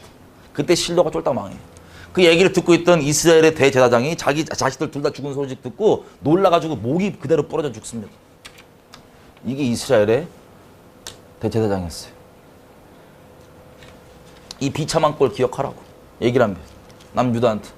이 비참한 꼴 기억하라고. 니네가 지금 이것 때문에 설마 우리 어떻게 때리시겠어라고 생각하는 그 종교 껍데기 믿으면서 마음은 내게 조금 더 있지 않고 악독함을 추구하고 도적질하고 내게 나왔고 난 구원받았으니까 나는 구원받았다고 이런 악독한 소리 네 죄를 합리화하는 소리 그렇게 내 앞에서 해가면서 설마 아유 또 불안한 얘기 막 안 좋게 된다고 불안한 얘기는 하지만 설마 하나님 치시겠냐고. 이거 성전 이렇게 크고 있는데 우리 예배 모양 드리지 않냐고.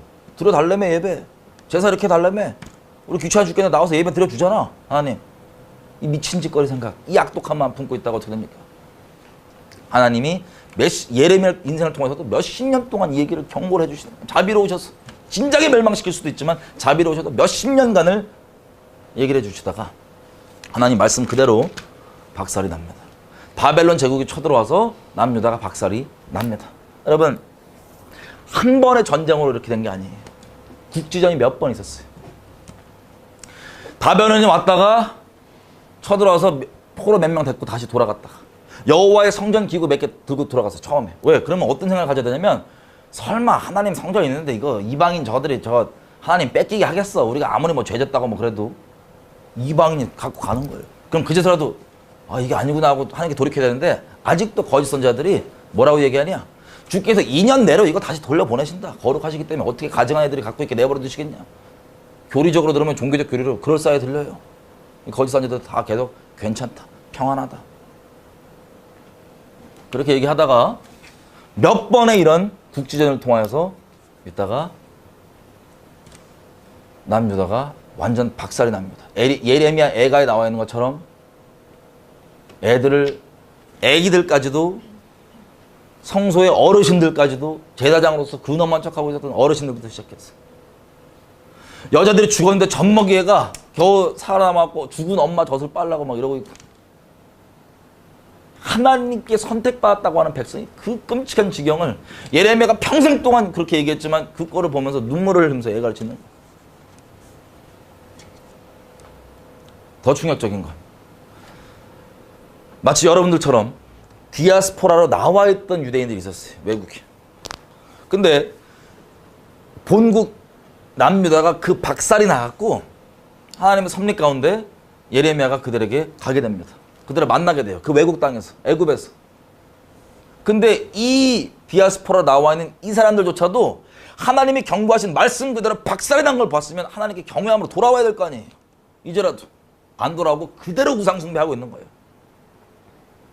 그래서 예레미야를 통해서 얘기합니다. 너희가 어떻게 말씀대로 된 것을 보지 않았느냐. 그럼 이제라도 그것들을 버리고 하나님께 나오라 그랬더니 이들이 마음을 딱 작당하라고 모여서 하는 말은 뭐냐면 우리 네 말 안 들을 거야. 하나님 안 들을 거야. 우리 우상 숭배 계속 할 거야. 왜? 이 하늘 여신이라는 우상 숭배 안 하면 먹고 사는 게 문제가 생겨요. 외국에서. 나 디아스포라로 이민 생활 어렵게 하고 있는데 무슨 헛소리 하고 있냐고. 이 비참한 얘기를 하고 하나님께서 선포하신 심판대로 그 디아스포라조도 다 멸망, 다 대부분.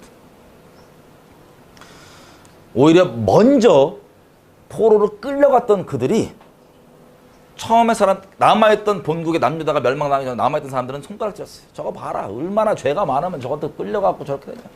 하지만 그 끌려감이 하나님의 보호하심이었어요. 첫째. 그래서 예레미야를 통해서 하나님 뭐라고 얘기하시냐면 너희는 그 바벨론 땅에서 그것이 평안하기를 기도하면서 잘 일단 생활 정착하고 있어라.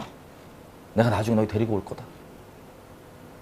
이스라엘 남유다 본국에 남아있는 사람들에겐 저건 죄가 많아갖고 저거 해외로 끌려가고 이렇게 손가락질했지만 실제 심판받는 사람들은 남유다에 남아있던 그들이었어요. 거짓말을 믿어가면서 평안하다 평안하다. 그들이 70년 후에 하나님의 자비 때문에 다시 돌아오게 됩니다.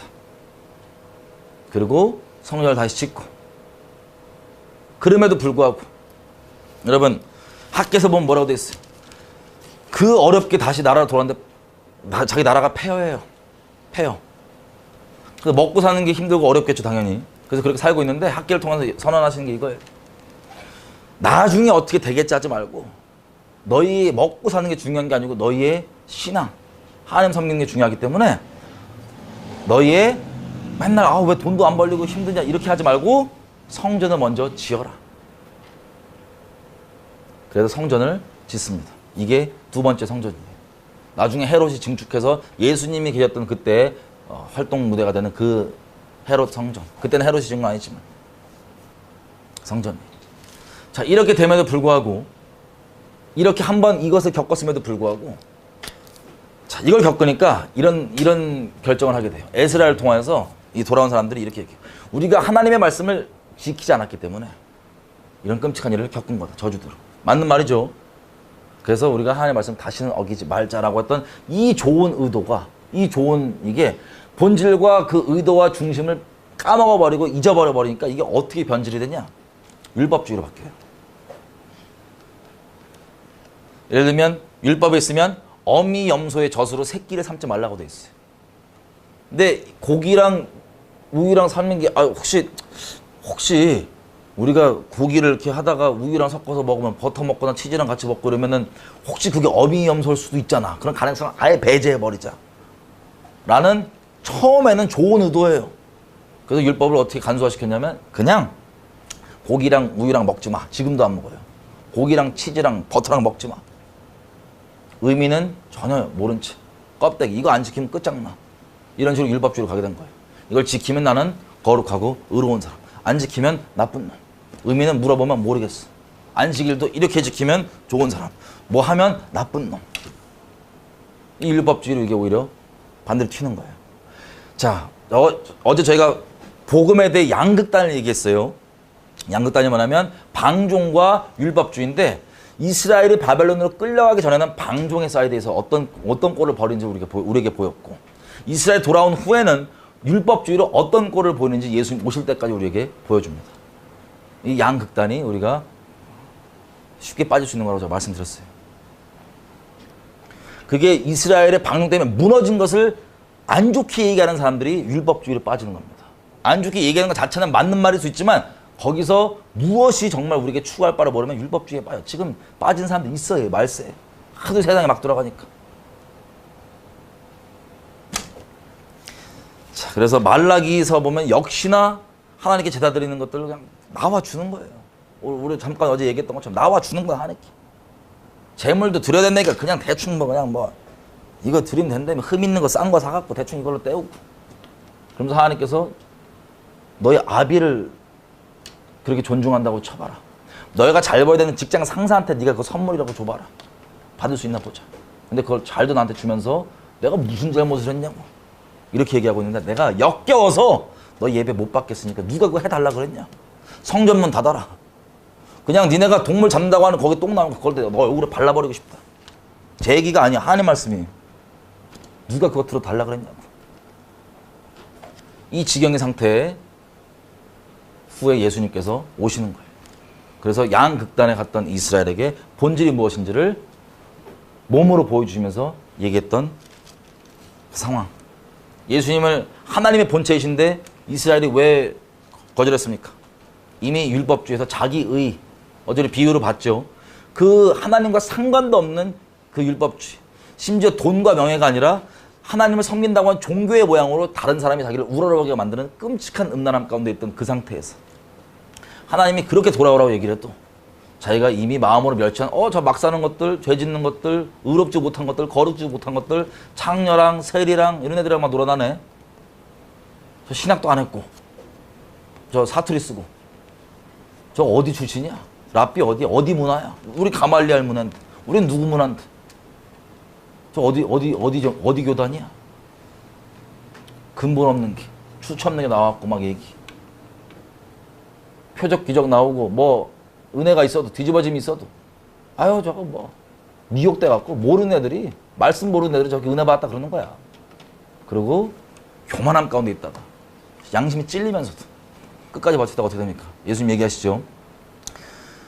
돌 위에 돌 하나 안 남기고 이 두 번째 성전 다 박살난다. 너희 역시나 칼날에 많은 사가 죽임당하고 나라 잃고 디아스포라로 돌게 될 것이다. 그러면 이것 역시 성경에 기록되어 있는 이미 겪었던 그 언약의 저주를 또 겪게 되는 거예요. 이번엔 더 큰 모양으로. 그래서 거의 2000년 가까이를 이스라엘이 나라 없이 그렇게 살았던 겁니다. 그렇게 하다가 이제 이스라엘이 1948년 하나님 말씀 그대로 돌아온 거예요. 지금 이렇게 얘기하십니다. 내가 이렇게 될 거라고 처음부터 얘기해 왔었다. 그리고 그렇게 됐다. 인류 역사를 누가 주관하냐. 이미 지금 2020년 예수님 태어나신 이후 2020년이죠. 기원 전에 인류 역사가 어떻게 돌아가지 내가 다 기록해놓고 그 말씀대로 돌렸다. 나밖에 신이 없느니라. 너희가 장래일을 얘기해서 네가 섬기는 우상한테 그대로 될 수 있게 해봐라. 만약에 그렇게 장래일을 그렇게 얘기할 수 있고 그렇게 돌린다면 걔가 하나님이지만 그 우상들은 다 가짜다. 내가 유일한 참 하나님이다. 자, 그래서 이스라엘이 그렇게 생기고 돌아왔고 우리가 어제까지 나왔던 것처럼 마지막 성경에 기록되어 있는 예언들이 이스라엘에 벌어지고 있는 그 모양들이 점점점 준비돼 가는 것을 우리가 지금 현실의 뉴스로 보고 있는 겁니다. 여러분 대한민국 사람들이니까요. 짧고 간략하게 얘기를 하고 좀 마쳤으면 좋겠는데, 여러분 신명기 28장 가볼게요. 29장.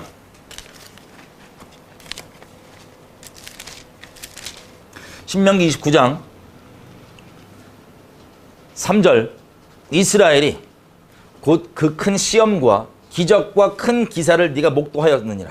그러나 깨닫는 마음과 보는 눈과 듣는 귀는 오늘날까지 여호와께서 너에게 주지 아니하셨느니라. 그 기적 한복판에 있던 이스라엘은 그 기적들을 체험하면서도 이거를 보고 깨달을 수 있는 눈과 귀가 가려져 있었던 거예요. 영적으로. 우리 인생 가운데 감사가 없다. 하나님에 대한 하나님께 불쌍히 여겨달라고 부르짖어야 됩니다. 눈을 열어달라고. 하나님 내 인생 가운데 행하신 것들을 보게 해달라고. 여기 보면 또 이렇게 얘기합니다. 11절 끝에 부분. 다 너희 하나님 여호와 앞에 너희가 선 것은 12절 너희 하나님 여호와의 언약에 참여하며 또 너희 하나님 여호와께서 오늘날 너에게 향하여 하는 맹세에 참여하며 이 언약에 참여하여 여호와께서 이왕에 너에게 말씀하신 대로 그렇게 아브라함이 말씀하신 대로 이것을 내 백성은 삼은 것이다. 너희에게. 아브라함의 말씀하신 대로. 그럼 질문 드려보겠습니다. 여러분 아브라함의 자손이에요? 믿음으로? 믿음으로 아브라함의 자손입니다. 혈통적으로는 아니지만 믿음으로 아브라함의 자손이 됐습니다. 아멘이시죠? 이걸 뭐라고 얘기하면 14절 내가 이 언약과 맹세를 너희에게만 세우는 것이 아니라 오늘날 우리 하나님 여호와 앞에 우리와 함께 있는 선자와 오늘날 우리와 함께 여기 있지 아니하는 자에게까지, 한마디로 누구에게까지? 믿음으로 아브라함의 자손이 된 사람들에게까지 얘기합니다. 여기 껴놓고 에베소서 2장 가볼게요. 여러분, 이 개념이 너무나 심플하고 간단한데 하나님은요, 이 약속들을 이스라엘에게 하셨어요. 이 대부분의 약속들을 이스라엘에게 하셨습니다. 이스라엘이 아닌 우리에게 하시지 않았어요. 적용 대상이 분명합니다. 이스라엘에게 하셨어요. 여러분 혹시 세상에서 어디 계약하고 뭐 집문서 쓰고 뭐 계약을 하더라만 보더라도 모든 계약의 첫 번째 제일 중요한 게 뭔지 아세요? 누가 계약을 맺냐. 주체가 제일 중요합니다. 그걸 규정하는 게 이렇게 처음에 무조건이에요. 이 계약은 이스라엘과 하나님의 계약입니다. 이 언약은. 그런데 이스라엘과 하나님과 맺은 이 언약 가운데 있는 모든 복들과 이 소중한 것들을 여러분 누리고 있어요? 안 누리고 있어요? 누리고 있습니다. 왜 누리고 있냐? 에베소서 2장 12절. 이방인 이스라엘 민족이 아닌 그때에는 너희는 그리스도 밖에 있었고 이스라엘에게 약속된 메시아에 상관없는 사람이었고 이스라엘 나라와도 상관없는 사람이었고 이스라엘에게 약속하신 약속의 언약들에 대해서도 상관없는 바깥 사람이었으나 세상에 소망이 없고 이스라엘의 하나님도 없는 자였지만 이제는 13절 그 전에 멀리 있던 너희가 그리스도 예수 안에서 그리스도의 피로 가까워졌느니라. 19절 그러므로 이제부터 예수님 때문에 너희가 외인도 아니고 손님도 아니고 오직 이스라엘이 얘기하는 그 성도들과 동일한 시민이고 하나님의 가족이라. 이스라엘에게 약속하신 수많은 약속들에 우리가 예수 그리스도 안에 속하게 되므로 이 모든 약속들을 이스라엘에 접붙여져서 이것을 누리는 거예요. 로마서 11장 가볼게요. 로마서 11장 가보면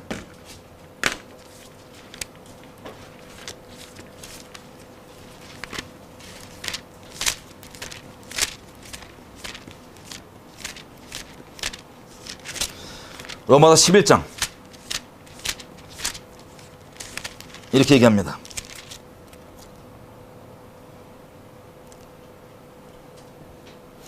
11절 11장 13절 내가 이방인인 너희에게 말하노라. 지금 바울이 누구한테 얘기하는 거예요? 이스라엘 민족 말고 우리와 같은 다른 민족들 이방인들에게 얘기합니다. 뭐라고 얘기하면 17절 또한 가지가 얼마 꺾였는데, 그러니까 올리브 나무에 가지들이 있을 거 아니에요. 진액을 같이 받는 가지들, 뿌리에서부터 진액이 올라와서 가지들이 이걸 영양분을 공급받잖아요. 이 가지들을 지금 뭐라고 얘기하면 유대인 민족들이 얘기합니다. 이들이 꺾였대요. 꺾였는데 돌 감람나무가 뭐냐면 야생 감람나무, 야생 올리브 나무예요. 돌 감람나무에 네가 그들 중에 접붙임이 돼요. 참 감람나무, 참된 올리브 나무, 이스라엘 얘기하는 겁니다. 이 뿌리의 진액을 함께 받는 자 되었은즉. 그러면 정리해보면 무슨 뜻입니까? 이스라엘에게 약속하신 이 약속들을 우리가 왜 누리고 있냐? 구약은 그렇고요, 신약은 달라서 그래서가 아니에요. 하나님께서 신약조차도 이스라엘에게만 약속하셨습니다. 예레미야서 31장 31절 가보면 이렇게 기록합니다. 31장 31절 나 여호와가 말하노라 보라 날이 이르리니 내가 이스라엘 집과 유다의 집에 무엇을 맺는데요? 새 언약을 신약을 세우리라. 이 신약은 구약과 아예 상관없는 아예 새로운 것이 아니라 옛날 구약 중에 하도 껍데기 때문에 헷갈려 하니까 본질만 딱 잡아갖고 리뉴얼한 거예요. 리뉴얼. 갱신. 이거라고 원래. 이 신약을 어디에 주체가 누구예요? 이스라엘 집과 유다의 집이에요. 우리에게 하신 게 아니라고요. 근데 이걸 우리가 왜 지금 누립니까? 아까 우리가 봤던 것처럼 이스라엘에게 하신 약속에 우리가 예수님을 통해서 접붙여져갖고 이걸 누리고 있는 거예요. 여러분 이거 이해하기 어려우세요? 심플해요? 심플하죠? 그러면 질문입니다. 다시 신명기 29장 와볼게요. 신명기 28장까지 내용이 뭐냐면은 언약에 잘 있으면 얻게 될 축복이고 언약을 배신하면 배교하고 배도하면 얻게 될 저주까지 설명을 합니다. 28장까지. 아까 레위기 26장까지 읽었죠. 그 내용을 더 자세하게 설명한 거예요. 똑같이. 근데 이 언약이 누구에게만 적용된대요? 아브라함의 자손들. 여기 지금 이 신명기가 이 신명기의 말씀들이 선포될 그 자리에 있었던 이스라엘 사람들뿐만 아니라 그 자리에 있지 않은 사람들까지도 이게 적용된다 안 된다? 적용된다. 그럼 이 언약은 축복만 적용돼요? 아니면 축복과 저주가 다 적용돼요? 여기 접붙여진 거예요. 안 복잡하죠? 여러분 이거를 슬프게도 많은 사람들은 못 봅니다. 왜 못 보는지 아세요? 특별한 마음을 가지라고 말씀드리는 게 아니에요. 시편, 제가 말씀드린 시편 뭐라고 되어 있냐면 여호와의 친밀함이 여호와를 경외하는 자에게 있으며 저가 그 언약을 열어 보이시리로다. 하나님의 언약을 누구에게 열어주냐? 여러분, 사람 공부 열심히 한다고 하나님 알 수 있는 게 아니에요. 똑똑하다고 하나님 알 수 있는 게 아니에요. 하나님이 은혜로 열어주셔야지만 아는 겁니다. 아멘이죠? 특별히 언약을 누구에게 열어주냐? 하나님을 만만하게 대하고 종교처럼 금송아지처럼 대하는 게 아니라 하나님을 경외하는 자들에게 언약을 열어준다고 되어 있어요. 이게 이해가 되신다면 여러분들 하나님 경외하고 싶으신 마음이 있으실 겁니다. 감사하게도. 이게 어려워요? 쉬워요? 엄청 쉬운데 이해를 대부분 못해요. 왜? 영적으로 가려진 거예요. 슬프게도. 이스라엘 백성들이 그랬던 것처럼. 그 기적 한가운데 있음에도 그걸 누리고 있음에도 불구하고. 그래서 19절 보십시오. 무서운 얘기 말씀드릴게요. 이제부터. 이 지금 축복과 저주를 다 얘기하는데 뭐라고 얘기하면은 19절 이 저주의 말을 듣고도 네가 마음에 스스로 위로하여 이르기를 내가 마음을 강팍하게 하여서 하나님께 이런 것들을 멸할지라도 평안하리라 할까 염려함이라. 이 축복과 저주를 들으면 하나님을 경외하면 하나님 말씀대로 세상이 돌아가는 걸 우리가 경외하는 사람은 그렇게 인정하잖아요. 그죠? 내 원하는 대로만 내 마음속에 추구하고 싶은 대로만 하나님 말씀 편집해갖고 내가 편집한 내가 만든 하나님이 아니라 말씀 그대로 돌아가는 그 증거가 이스라엘 그 자체이기 때문에 심판받고 깨지고 복 주실 때 복 주시고 이 언약의 근거에서 이스라엘은 하나님께 똑바로 있던 똑바로 있지 않던 하나님의 살아계신 증거예요. 어떤 증거냐? 말씀대로 세상이 돌아간다고 하는 이 말씀 그대로가 실제 하나님이라고 하는 증거가 바로 이스라엘 그 자체입니다. 존재. 이스라엘 잘났다는 게 아니에요. 그 존재가 그런 거예요. 하나님의 살아있는 증거. 우리가 마음속에 만든 오해한 다른 하나님 말고 말씀 그대로 하나님이 어떠한 분이신지는 이스라엘 역사를 그대로 보면 알 수 있어요. 이스라엘 나라가 1948년도 생기기 직전에 겪었던 건 홀로코스트라고 제가 누누이 말씀드립니다. 하나님의 선택한 백성. 하나님의 진노는 장난이 아닙니다. 근데 이 저주의 말이 분명히 이미 다 기록이 돼 있던 거였단 말이에요. 홀로코스트 겪었던 그 심령들 신명 28장에 다 기록되어 있습니다. 하루살이처럼 하루하루를 눈 뜨면 오늘 저녁을 내가 맞이할 수 있을까? 저녁에 잠들기 전에 내가 아침을 맞이할 수 있을까? 항상 생명이 죽음 낭떠러지 끝에 매달릴 채로 내가 어찌 할지 알지 못하게 너희가 그렇게 살 거다. 왜? 내 언약을 배신했기 때문에 디아스포라로서 주권 잃어버리고 다 기록된 대로 가는 거예요. 근데 이런 저주를 듣고도 어떤 마음이 드냐? 에이 저거는 그냥 뭐 나랑 상관없어 라는 악독한 경외함 없는 그 마음을 가진다면 20절 여호와는 이런 자를 용서하지 않으실 뿐만 아니라 여호와의 분노와 질투의 불로 그 위에 붙게 하시며 이 책에 기록된 모든 저주로 그에게 더하실 것이라. 21절 끝에 보면 이 율법책에 기록된 언약의 모든 저주대로 그에게 화를 더하시리라. 저는 여기 있는 여러분들이라도 이 하나님을 경외하는 게 상실되어 있고 희귀해서 본 적이 거의 없을 정도로 정말 드문 이 시대 가운데 하나님을 경외하시는 분들이었으면 좋겠어요. 그 선택은 우리가 하는 겁니다. 하나님 말씀을 들을 때 내가 경외할 것이냐 아니면 이렇게 교만하게 했다가 박살이 날 것이냐. 이스라엘을 겪었던 것처럼.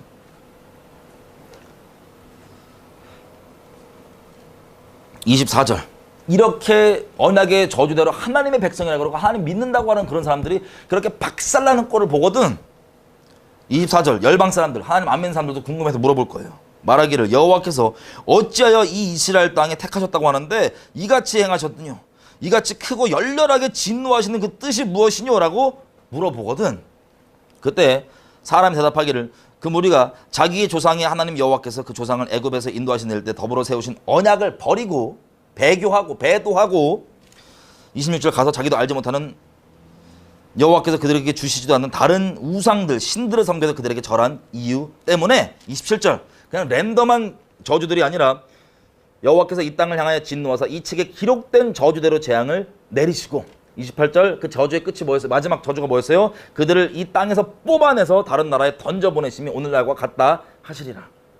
29절 이 오묘한 일은 우리 하나님 여호와께 속하였거니와 나타난 일은 영구히 우리와 우리 자손에게 속하였나니 이는 우리로 이 율법의 모든 말씀을 행하게 하려 하십니다. 이게 결론입니다. 하나님을 경외함으로 하나님의 말씀을 여호와 입에서 나온 말씀을 행하게 하는 게 결론이에요. 어제 우리가 그렇게 얘기했던 중요한 본질. 누구에게? 살아남은 주님께 속하게 되는 그 유대인들과 모든 하나님의 이름을 경외하게 되는 모든 이방인들까지 포함해서 결론이 이겁니다. 하나님의 말씀을 청종하고 순종하는 것.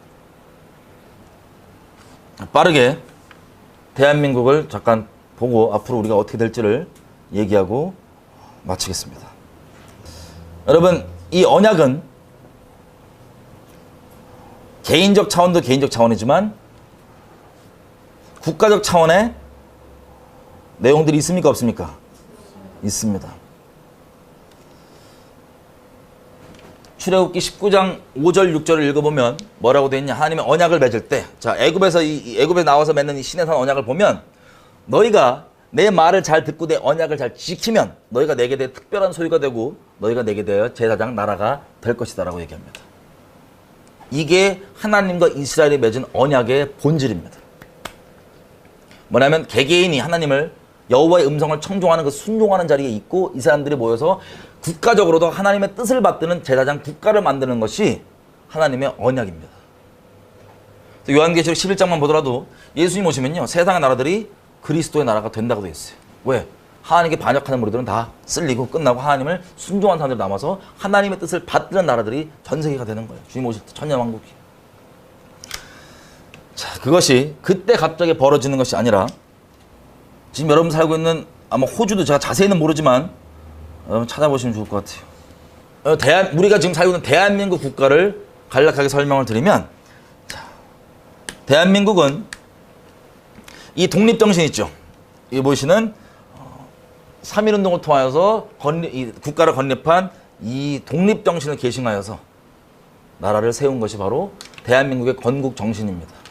여러분, 독립정신은 어떤 걸 얘기하는 거냐면 이 옛날에 우리 첫 번째 대통령이었던 이승만이 청년 시절에 만들었던 독립정신의 그 정신이 잘 나타나 있습니다. 뭐라고 되어 있냐?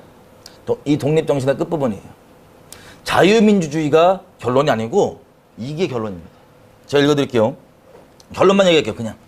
자, 아무리 자유민주주의가 완성이 돼도 우리가 하나님을 믿지 않는다면, 그래서 우리 신령부터 새롭게 바꾸지 않는다면 그 자유민주주의는 우리에게 오히려 독이 될 것이다. 그래서 우리는 하나님을 섬기는 기독신앙을 다 중심에 삼아서 나라를 그렇게 만들어야 된다. 이게 결론입니다. 이 독립정신으로 세워진 게 대한민국이에요. 여러분, 기억 혹시 들으신 적이 있으시겠지만 1907년 평양의 대부흥을 하나님이 주관하시는 겁니다. 부흥은. 아무리 물 주고 씨 뿌려도 자라게 하시는 분은 주님이십니다. 하나님이 다른 민족 가운데 다른 나라들 가운데 복음이 들어왔었어도 감사하게도 하나님께서 부흥을 터뜨려 주신 곳은 대한민국, 그때는 대한민국이 아니었죠. 평양이었어요. 다른 데도 물론 부흥이 있지만 평양처럼 큰 부흥은 아시아 쪽에는 기록되지 않습니다. 1907년. 그래서 몇십 년 동안 우상을 숭배하던 우리가 이렇게 하나님의 이름, 심하게 말하면 거의 십자가가 공동묘지 수준으로 빨갛게 이 대한민국을 수놓을 수 있을 정도로 기독신앙이 들어오게 됐던 계기가 되었어요. 그런데 도시가 어디라고요? 평양입니다. 우리 민족의 기독신앙의 뿌리는 평양입니다. 근데 여러분, 평양 어떻게 되어 있습니까? 이게 1913년도에 쓴 책인데요.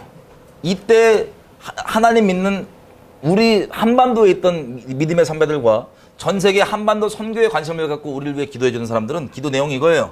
각 나라 교회들이 말하기를 하나님의 한국 백성을 이스라엘 백성같이 특별히 택하여 동양의 처음 기독교 국가를 만들어서 아시아의 기독교를 전파할 문명을 책임을 주려고 한다. 이게 기도 내용이에요.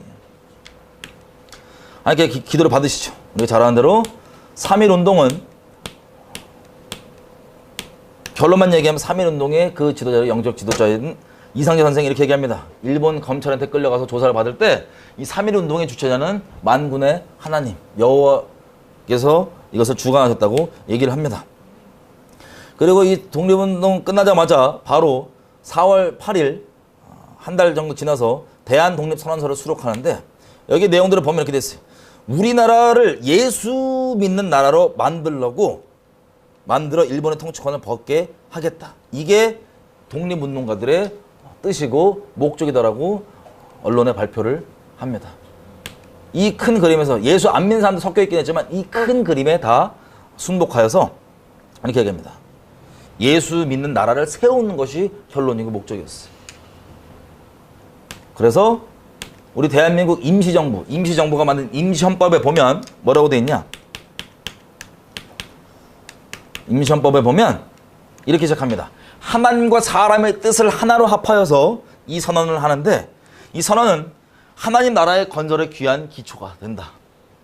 그리고 이 임시정부 헌법의 7조에 보면 이 대한민국은 하나님의 뜻에 의하여서 건국된 정신을 세계에 발휘하기 위해 세워진 나라이다라고 얘기합니다.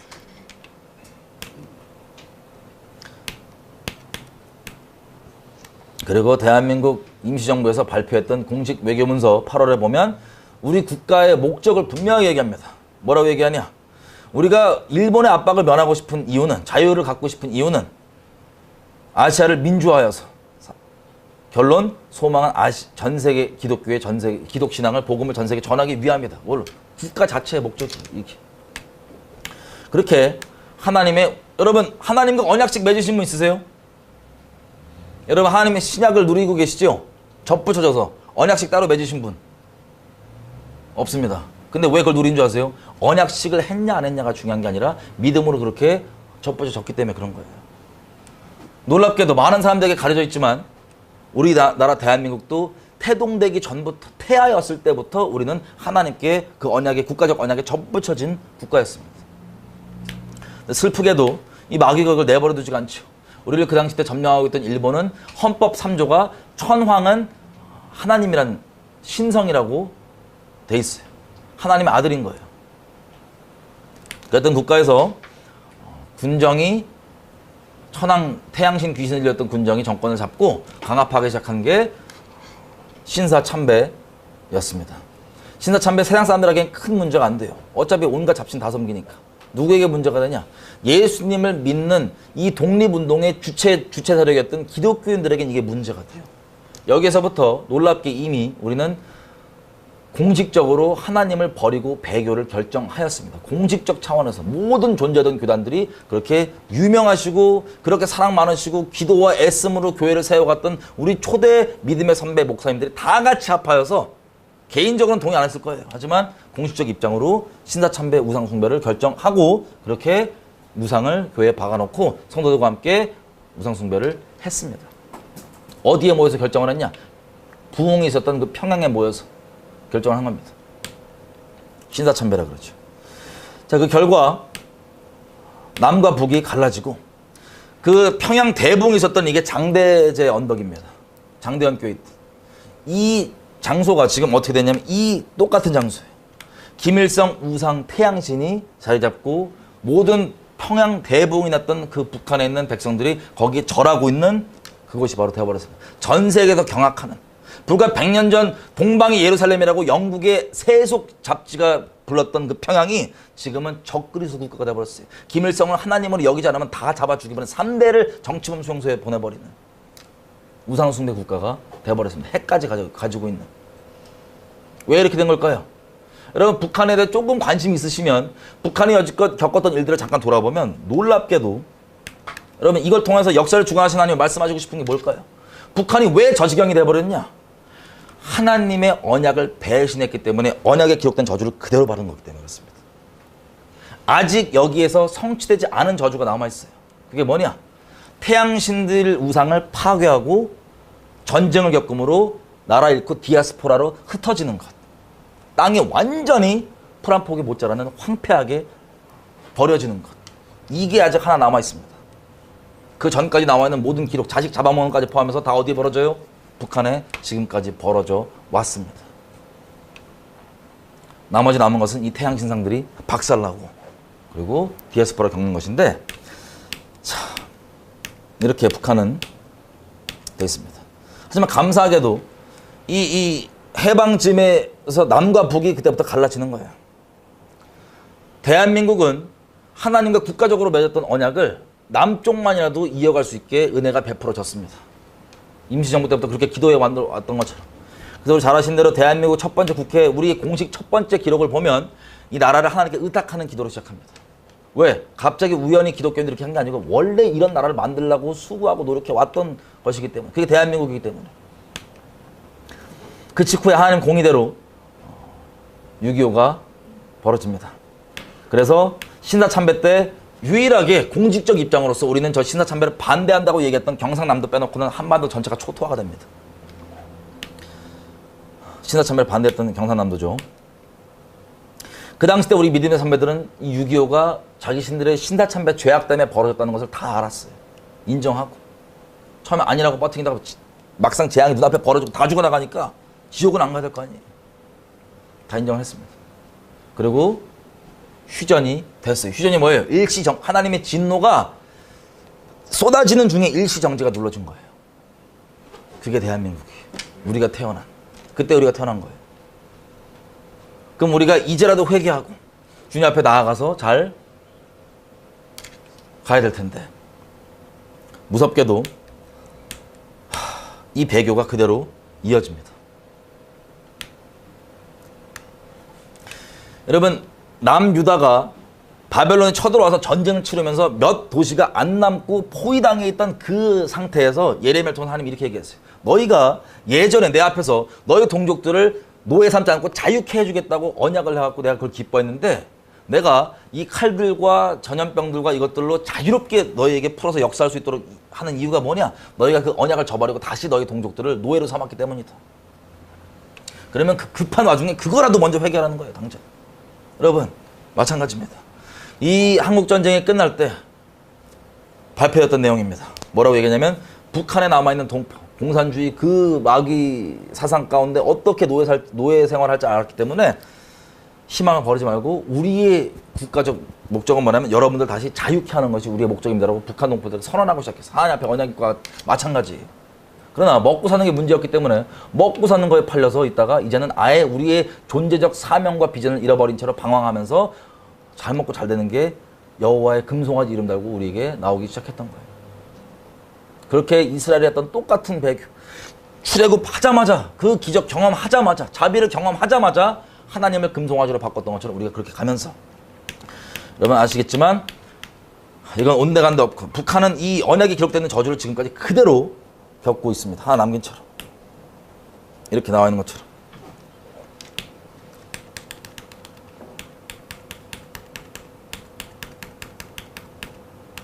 그러다가 이 교회들이 그 언약 가운데 돌아가는 게 아니고 북한을 보면 마치 남유다가 북이스라엘이 그렇게 언약의 저주대로 겪는 것을 보면 똑바로 주님께 돌아와야 될 텐데 그러지 않고 오히려 이 배교를 자연스럽게 더 의로워하면서 스스로 사랑 많다고 착각해가면서 이 배교를 아주 앞장서서 추구하고 있습니다. 간략하게 그러면 아시겠지만 북한의 교회가 가짜죠. 김일성을 하나님으로 여기는 교회죠. 거기가 참된 교회라고 하면서 우리와 연합하고 공동교회로 치고 거기에서 예배드리고 그것을 섞어버리고 기존 우리 일반 교회들과 그리고 온갖 WCC니 뭐니 하는 이런 끔찍한 우상숭배와 종교들을 평화와 화합이라고 사랑, 인본적인 사랑이라는 이름으로 다 하나로 이렇게 잡다한 두 판을 하나님의 이름으로 같이 다른 종교인들과 해서 버리는 거예요.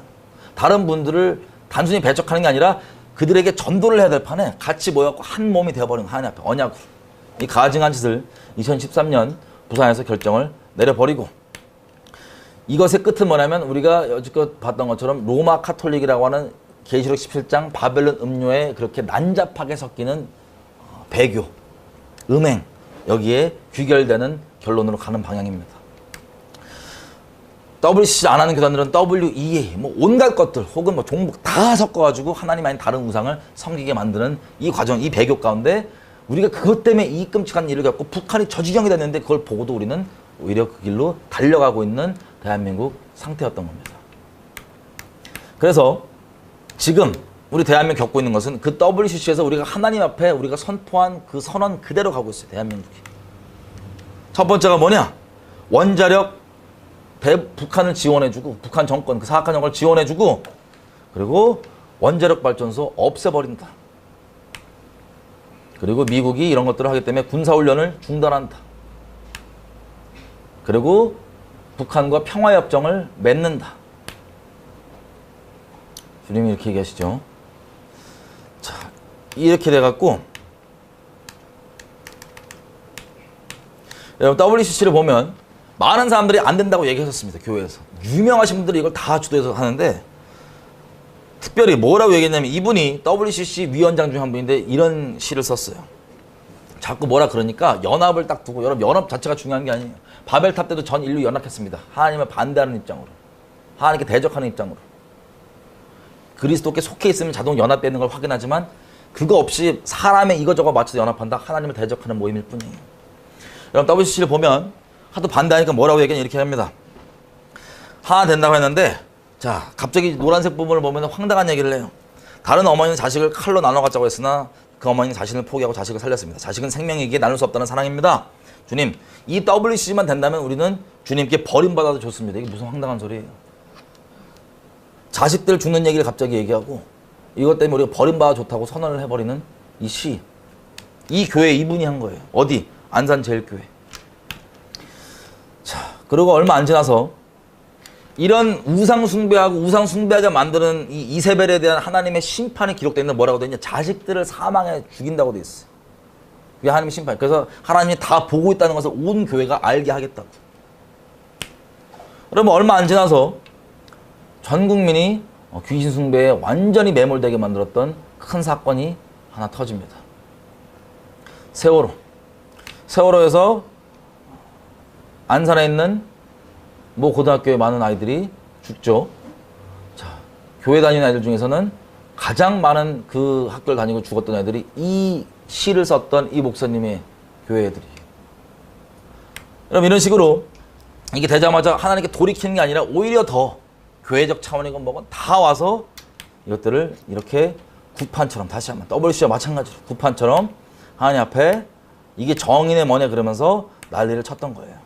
단적인 예로 한마디만 얘기하면 우연히 벌어진 교통사고 때문에 정의를 세우겠다고 그 난리를 치면서 아예 우연이 아니라 조직적이고 일부러 고의적으로 그렇게 집단적으로 수많은 사람들을 70년째 죽이고 있는 북한 정권에서 오히려 도와주고 동조해야 되고 사랑으로 품어야 된다고 이 똑같은 사람들이 정의의 이름을 들이대면서 거기에 정의는 적용 안 하고 이렇게 권위에 반역하는 일들을 예수님의 이름으로 구판으로 벌려왔습니다. 유명하다고 찬양 인도자들 모두 다. 그러면 전 개인적으로는 한국 찬양 못 듣겠어요. 지금 죄송하지만 우울해서 못 듣겠어요. 그러면 우울증을 먹을 것 같아 아마. 다 모여서 온 교회가 회개를 안 하고 이 미친 짓거리를 계속해서 더 확장시키고 이어갔습니다. 미친 짓거리를.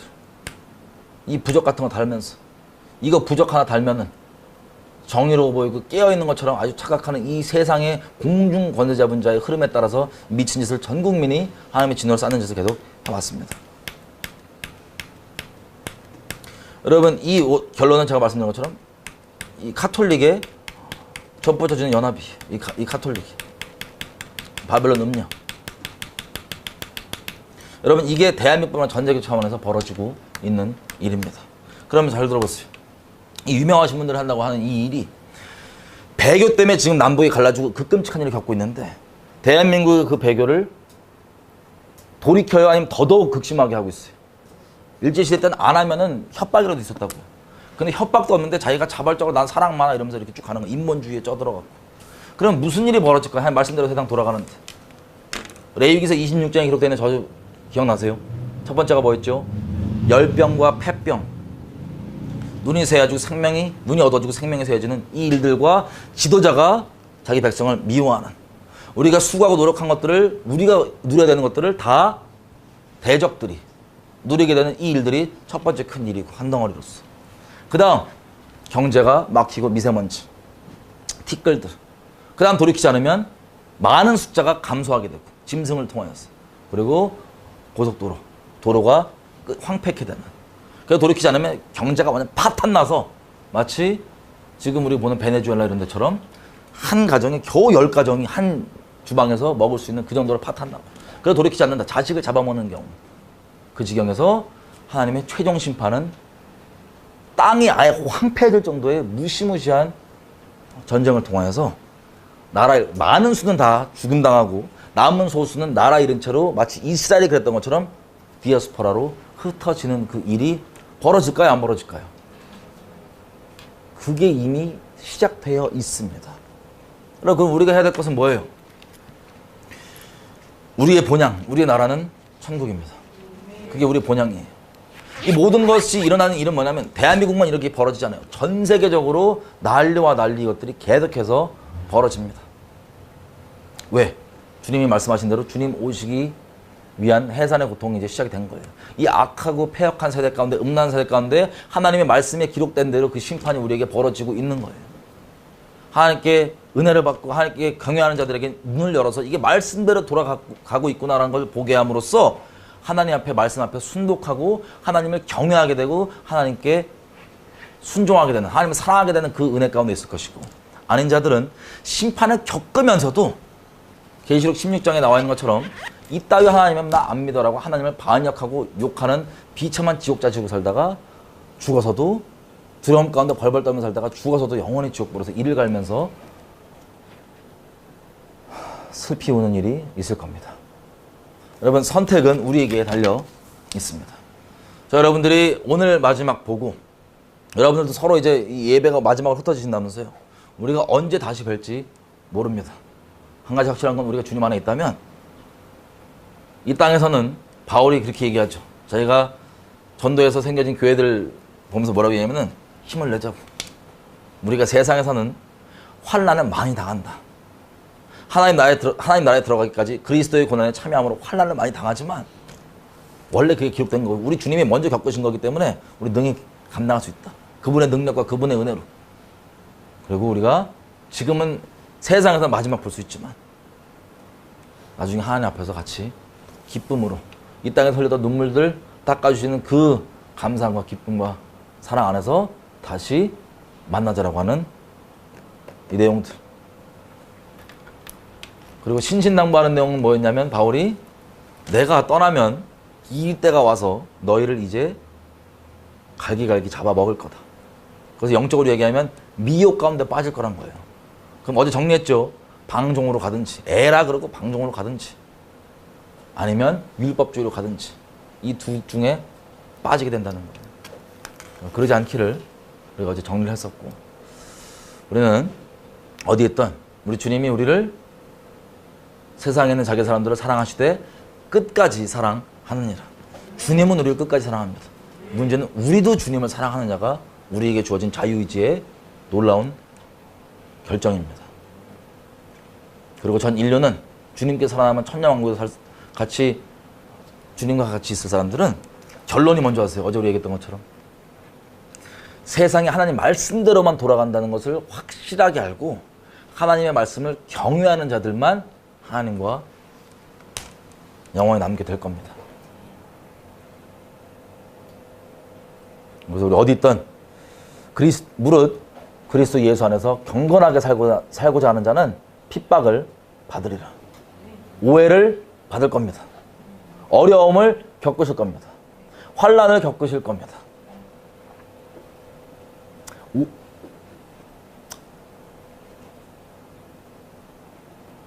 많은 어려움도 겪으실 거지만 괜찮아요. 우리 주님이 이미 다 겪으신 거예요. 마귀 취급 받으실 겁니다. 우리 주님이 그런 취급 받으셨거든요. 우리 주님이 사랑으로 제발 돌아오라 얘기하고 있으면 하나님은 성린다고 유대인들이 와갖고 바로 그냥 돌 들고 너 귀신 들렸다고 때려 죽일 거라고.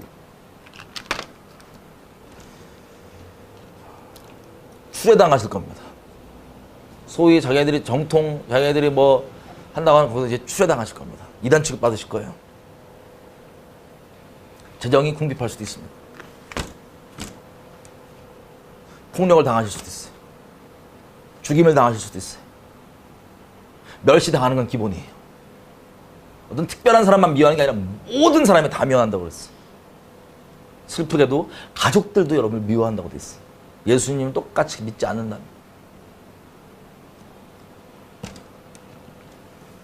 우리 주님이 이미 겪으신 겁니다. 그때마다 우리가 주님께 나아가십시오. 그때마다 주님께 나아가면 주님이 이미 겪으셨기 때문에 우리를 위로해 주실 거예요.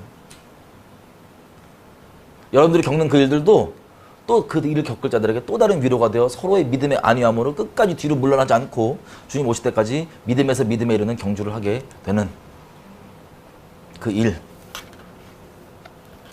우리 힘내시고 하나님께서 도와주실 겁니다. 하나님께 함께 해주실 겁니다. 같이 기도할까요? 너무 감사한 게 뭔지 알아요?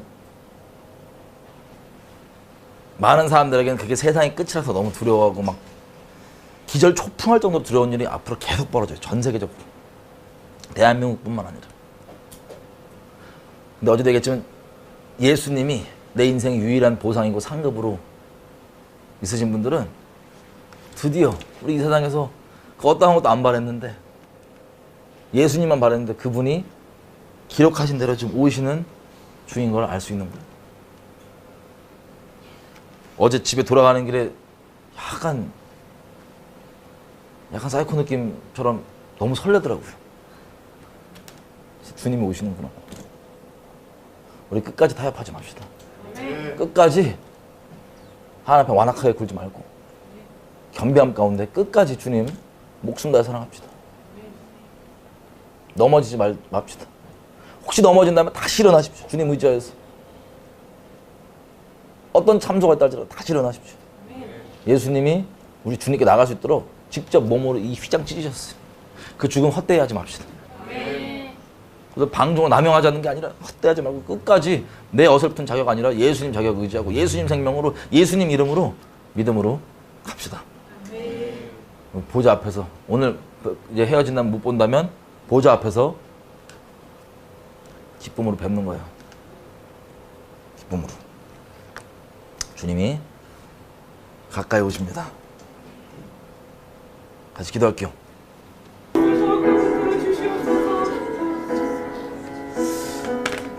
잘 들어보세요. 저희 기도할 때 저희에게 하나님께서 주신 말씀이에요. 지금 하나님께서 주신 말씀. 저희 기도할 때 이사야서 49장 1절부터입니다. 섬들아, 다 같이 필까요? 이사야서 49장 1절. 다 피셨어요? 눈으로 따라와 주세요. 제가 읽을게요. 저희에게 주셨던 말씀입니다. 지금 저희에게. 섬들아, 나를 들으라. 멀리 있는 곳의 백성들아, 귀를 기울이라. 여호와께서 내가 태에서 나옴으로부터 나를 부르셨고 내가 우리 어머니의 복중에서 뱃속에서부터 나옴으로부터 내 이름을 말씀하셨으며 내 입을 날카로운 칼같이 만드시고 나를 그 손 그늘에 숨기시며 나로 마광한 화살로 만드사 그 화살통에 감추시고 내게 이르시되 너는 나의 종이요 내 영광을 나타낼 이스라엘이라 하셨느니라. 그러나 나는 말하기를 내가 헛되이 수고하였으며 무익히 공연히 내 힘을 다하였다 하였도다.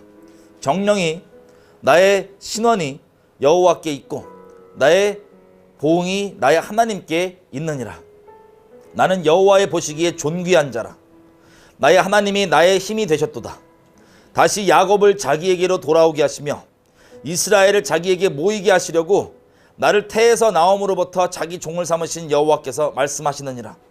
그가 가라사대 네가 나의 종이 되어 야곱의 지파들을 일으키며 이스라엘 중에 보존된 자들을 돌아오게 할 것은 오히려 가벼운 일이다. 내가 또 너로 이방의 빛을 삼아 나의 구원을 베풀어서 땅끝까지 이르게 하리라. 이스라엘의 구속자, 이스라엘의 거룩한 자이신 여호와께서 사람에게 멸시를 당하는 자, 백성에게 미움을 받는 자, 관원들에게 종이 된 자에게 이같이 이르시되 너를 보고 열 왕이 일어서며 방백들이 경배하리니 이는 너를 택한 바 신실한 나 여호와 이스라엘의 거룩한 자를 인함이니라. 여호와께서 또 가라사대 은혜의 때에 내가 너에게 응답하였고 구원의 날에 내가 너를 도왔도다. 내가 장차 너를 보호하여 너로 백성의 언약을 삼으며 나라를 일으켜 그들로 황무하였던 땅을 기업으로 상속하게 하리라. 내가 잡혀있는 자에게 이르기를 나오라 하며 흑암에 있는 자에게 나타나라 하리라. 그들이 길에서 먹겠고 모든 벌거벗은 산에서도 그들의 풀밭이 있을 것인즉 그들이 굶주리거나 목마르지 아니할 것이며 더위와 땡볕이 그들을 상하지 아니하리니 이는 그들을 긍휼히 여기시는 자가 그들을 이끌되 샘물 근원으로 인도할 것임이니라. 내가 나의 모든 산으로 길을 삼고 나의 대로를 도드리니 혹은 먼 곳에서 혹은 북방과 서방에서 혹자는 신임 땅에서 오리라. 중국 땅에서 오리라. 하늘이여 노래하라. 땅이여 기뻐하라. 산들이여 즐거이 노래하라. 여호와가 그 백성을 위로하였은즉 그 고난당한 자를 긍휼히 여길 것임이니라. 아멘. 아멘.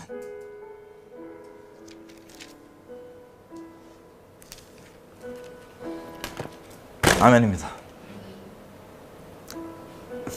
하게 어디로 인도하시던 우리가 이 말씀 그대로 많은 영혼들 주께로 인도하고 하나님 언약의 그 살아있는 그 통로 그 자체, 하나님 자비의 그 통로, 이 주님 오시기 전까지 어마어마한 심판과 일들로 황폐해 있는 이 세계를 상속케 할 하나님 앞에 경외하는 자들을 많이 같이 인도하는 그런 하나님의 통로로 살 겁니다.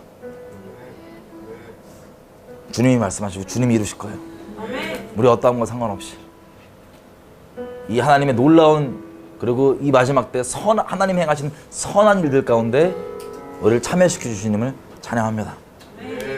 우리 어디에 있던 믿음으로 승리하고, 우리 예수님 생각하시면서 어려움 가운데 있다면 참으시고, 지금 먼저 겪으신 거니까. 여러분들 처음 겪는 게 아니에요. 여러분만 겪고 아무도 그 어려움을 모르는 게 아니에요. 주님 다 아세요. 그분 사람들은 몰라줘도, 친한 사람이 몰라줘도, 심지어 내 배우자까지 몰라준다 하더라도 내 주님이 알아주시면 그걸로 되는 거예요. 나중에 뵐게요.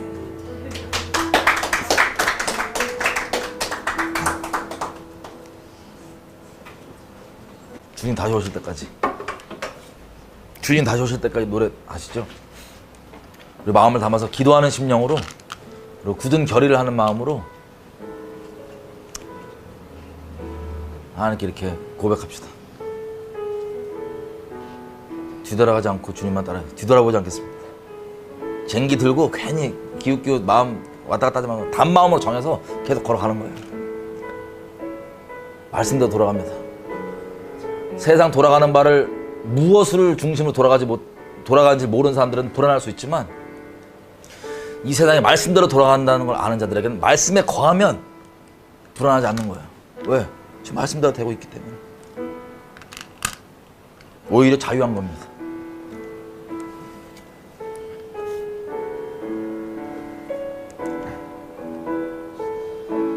주님 다시 오실 때까지, 주님 다시 오실 때까지 나